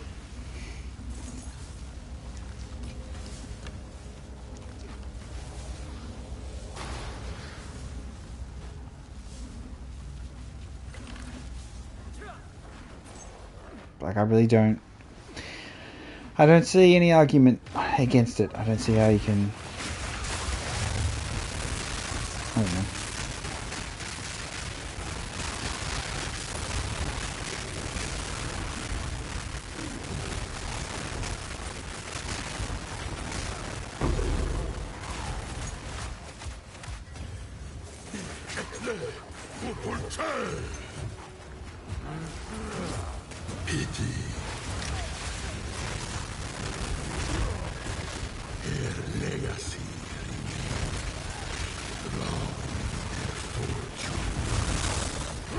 Simple enough.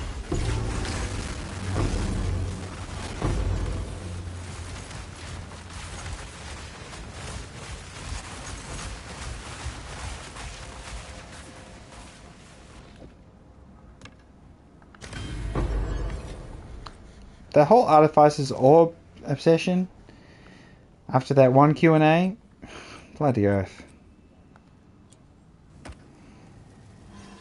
They really didn't get it, which is sad. It's like the answer wasn't to add Artificer's Orb to everything. It's like a quest reward. It was just a couple of them. It was fine. And then give us other quest rewards that were actually decent. Give us a divine from a quest. 10 exalts. You know?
Oh, we checked the heavy great hammer. I don't know why, because it's not going to be worth anything.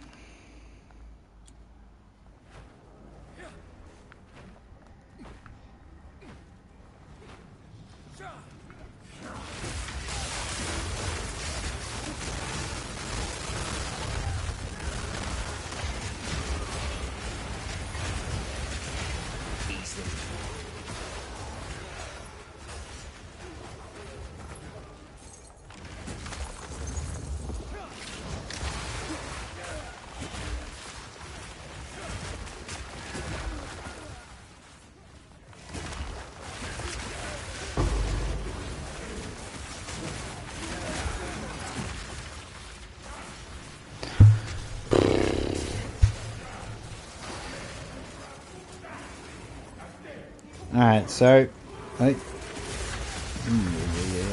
back to the fundamentals. Spirit Walker, is it bait? Obviously it's bait, but it's only bait when you compare it. So if you don't compare builds, if you don't compare skills, you don't compare damage between different builds and skills, then there's no such thing as bait. But if you know, you can keep your eyes and ears open.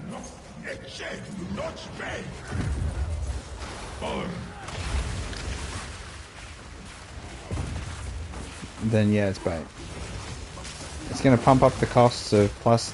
I mean, plus the 3 companions was stupidly expensive last league too. It was like 60 div or something crap early on. So it's just stupid.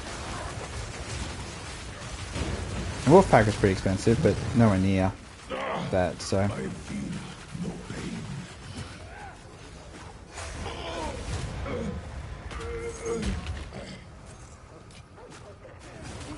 Like, I mean, I feel like the most important thing is still plus the skills. If plus the skills is taken care of, taken out back and shot, then so many things open up. And there's a whole other... everything opens up. Does Deadeye become less powerful in that scenario? No, it becomes more powerful. But I feel like a lot more builds become accessible if you remove cluster skills. Yeah, you still want godly rolls on damage. I mean, that's what you should always want.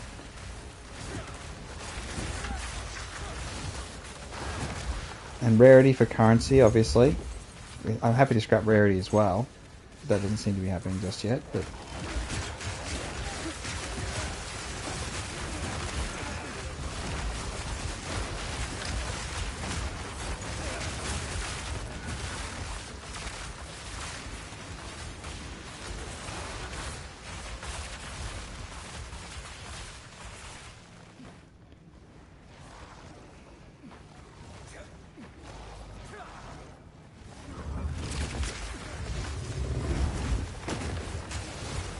So we should be able to tame Dreadmaw, the Unchained Beast, but what's the point? Because it's just a freaking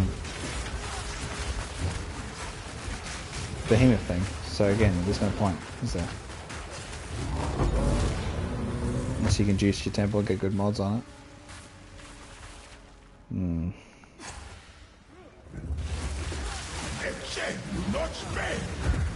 Yeah, I'm more than happy with the big change I expect from Temple though. One of every room. That's what I would do. That makes it like more rewarding to have reward rooms, because otherwise you just don't have the rooms. And then you get rid of rooms don't get destroyed. Only like the sealed vaults and, you know, the one-time rooms, only they get destroyed, but all your core rooms never get destroyed. So you can always have a chain. The temple becomes just one chain, but it's not Medallion's rather ultra powered. Yeah, there's one Optimus setup, but that's it. Like it, I really think that's the balance they should go for. Is it exciting in things? No, but I feel like it does a lot. I think it does a lot. But then it's sort of sad, because one of the good things about Temple, of course, is that you could scale it super high, so you could make content yourself that was super difficult, and to push builds to be more powerful. So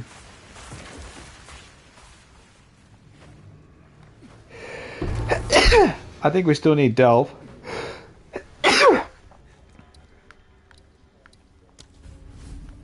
For that infinite scaling, super high challenging area that just keeps going forever. I feel like Temple wasn't ever going to be that, so that it took that form was interesting and something that GGG could learn. But I do think you need, like, not just pinnacle bosses, you need, you know, infinite scaling pinnacle content as well, which we'll see. That's obviously I mean, that's, you know, 0.6 or point whatever you call the next ones, with the new classes and things as well, and swords and axes and you know, the swords, two-handed swords, one-handed swords, daggers, shadow, champion, Templar as well. We've got holy skills.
about a notch on the helmet.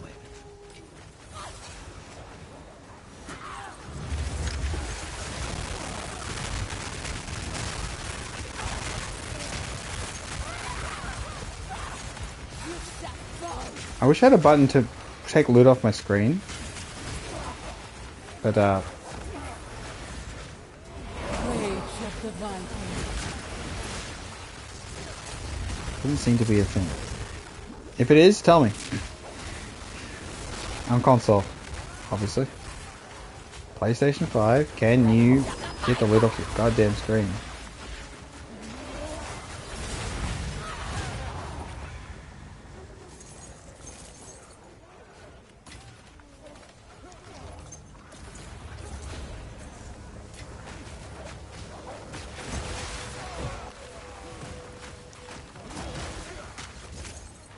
We didn't get a medallion? Bloody oath. The benefit of having one of every room is that you guarantee medallions from there, and then you don't have to worry about having too many. I feel like you don't. Maybe still Johnson. Whoops, get in there.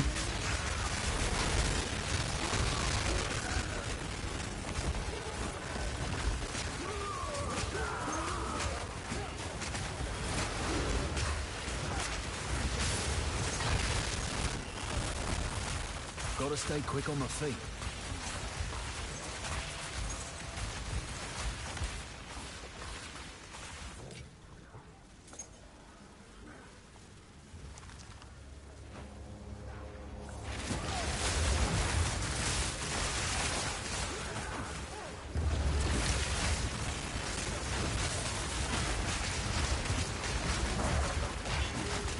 Simple enough.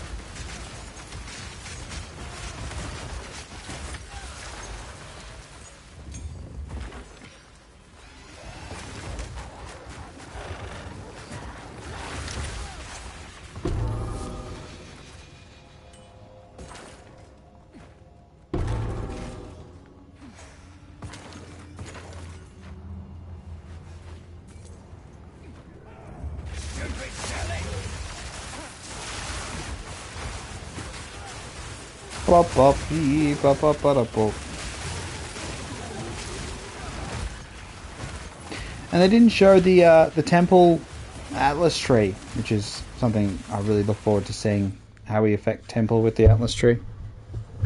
Its own special tree too. That'd be cool. So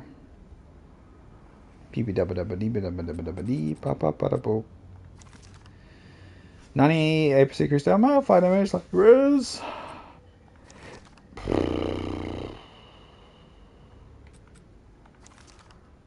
$207 life.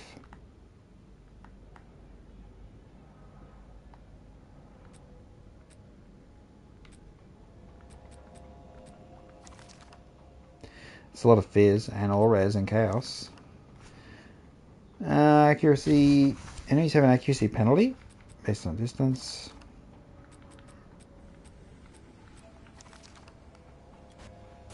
Let's have a look then. You say that, but there ain't nothing to look at, buddy.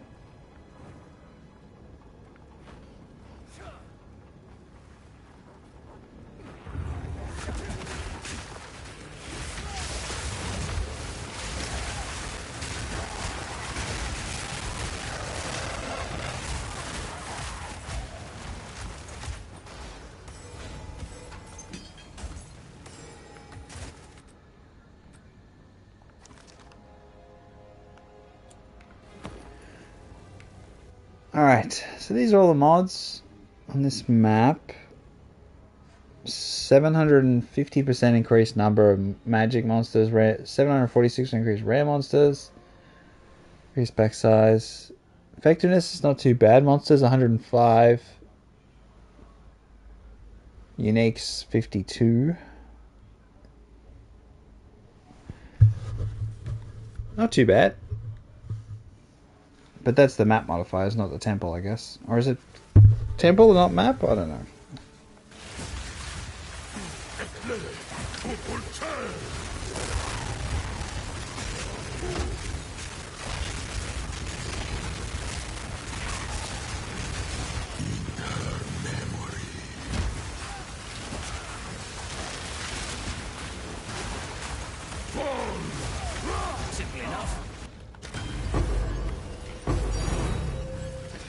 Shit.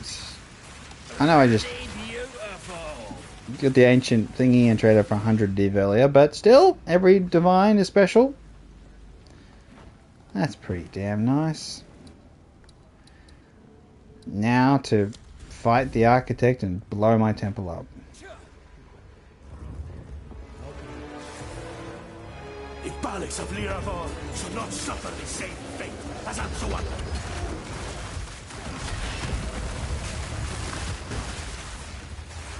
Consider the end. Hoppity boppy bop bop bada boop.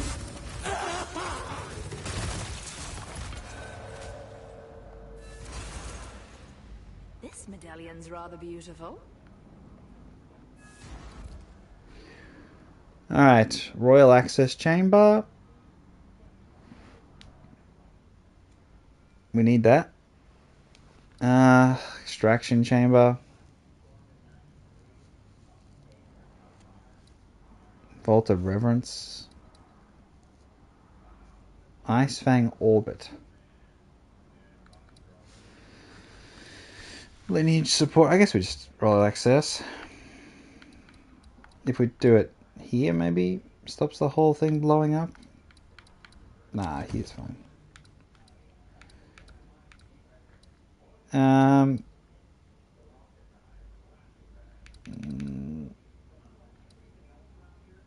I don't even know. Icewing Orbit's worth it. Lineage support.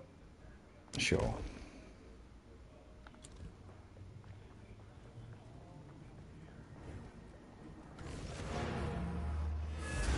My pockets are full.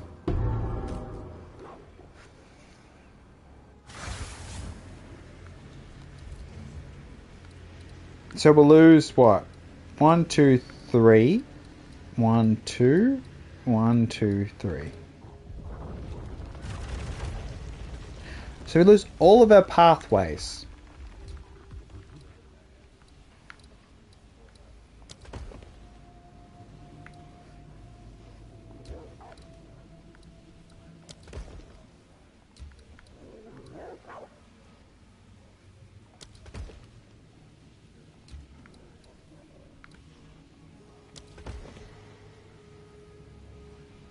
Guardhouse would connect these two, wouldn't it? Which is what we don't want to do.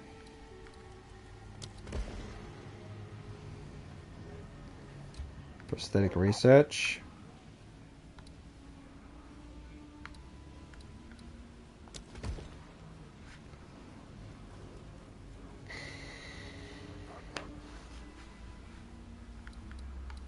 We do have a synthesis lab.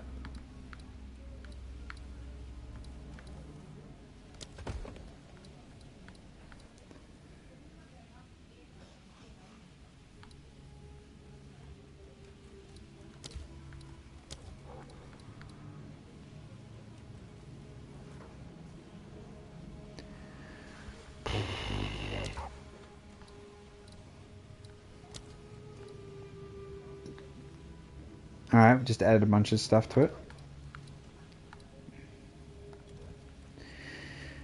Alright.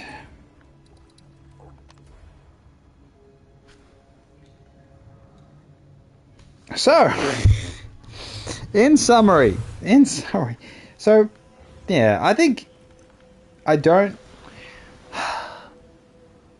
seen ideas for the new unique scepter, which allows you to tame any number of different types of companions. About taking that off, using the extraction rune thingy, it's probably super rare, and then putting it on something decent with plus the skills as like a solution. I think that's the only option. But then again, hopefully the reduction in plus skills is actually meaningful. Like cap is 30. I think cap is 30 is probably better. Cap is 25 is probably better. Just removing plus skills is the best way to go, but I don't know how offended they are by the idea that people can use a skill from some other build that's not theirs. They're not primarily focused on Entangle, for example. They haven't got plus the plant damage or anything like that, but they run Entangle because it, you know, it slows enemies down and does a little bit of that damage. So they're offended by that concept that you don't have it at plus spell skills, so you're not plus 40 entangle. Because, you know,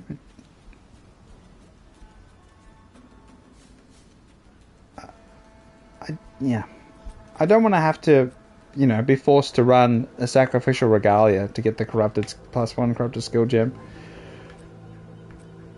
along with sanctifying scepter, maybe sanctifying the focus to try and get +3 if I'm crazy, sanctifying a +3 amulet and then it becoming worse rather than becoming better. Going the corruption for the 3rd socket on a +2 to minion skills helmet that I bought that was very expensive, but not that expensive because it's armor. You can always buy belts. Boots, I think, made that one. I don't know, I bought it. The +1 immediate skills does nothing. Golden Charm was good find, but I got Ox, which is not one of the better ones, but it's fine for my build. But yeah, I mean, the fact I corrupted this to have a 3rd socket.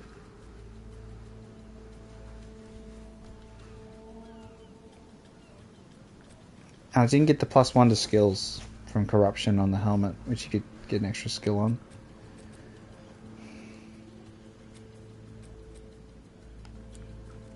I gotta deal with my loot.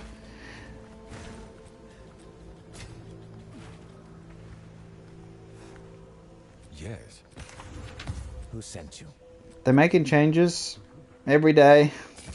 I don't know if they're gonna just play the damn build.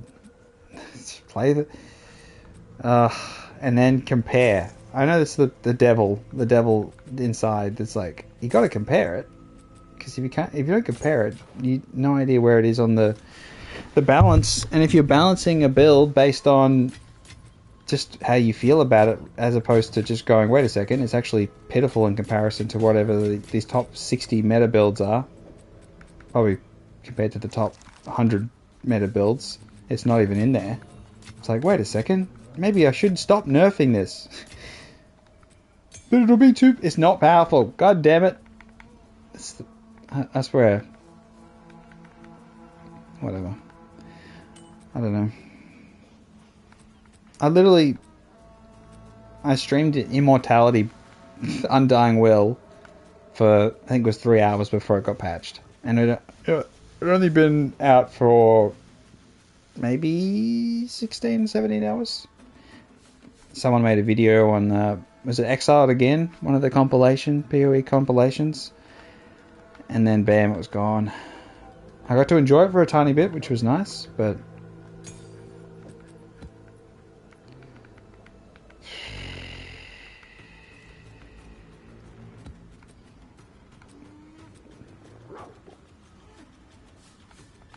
yeah. Because I could see a scenario in which the people who are in charge of skills and balancing, they're all just looking after one archetype of their own. You got the minion person who's also looking after companion, which means they just don't have time to even consider companion skills or movement speed on some companions, and which ones don't work at all, and the modifier's not scaling, and Abyss mod's still in the game, and why are they in the game, and then they're not even functioning correctly, and the visual glitches, and a whole bunch of issues around companions that they can't look at because they're looking at minions, but then they're not fixing specters and their move speed, and a whole bunch of specters being useless and not scaling well, and just I don't know what's going on there. But then you have another person who's in charge of Deadeye, and they're like, no one talks to them, no one even knows. No one even goes over there. Yes. They just leave them alone. They go, you can have all the lightning power in the world. You can have it all. Maybe they're just really irritable and they always bring up HR. And then they argue with HR. And HR doesn't like to talk to them. But whoever's in charge of that, who's in charge of bows, they rule the roost down at GGG. And then whoever's in charge of melee, and they're just under the pump. Like, no one likes them. everyone's just like, the only decent melee skills are ranged because they become a ranged skill. They're the pariah of GGG is melee. But then they can still, at the upper echelons clear everything. Which is what they brag about, but then it's like just a leveling experience.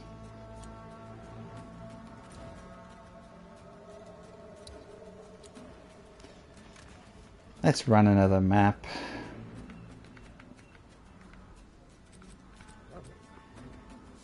Give them more life. Give them cake. Let them eat cake.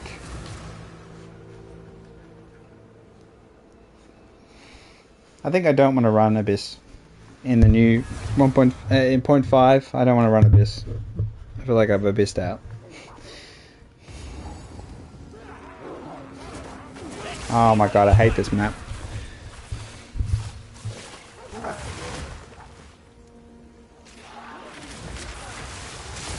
I think it was fine during campaign because it made sense, like, it had a gimmick, but in maps it's just like...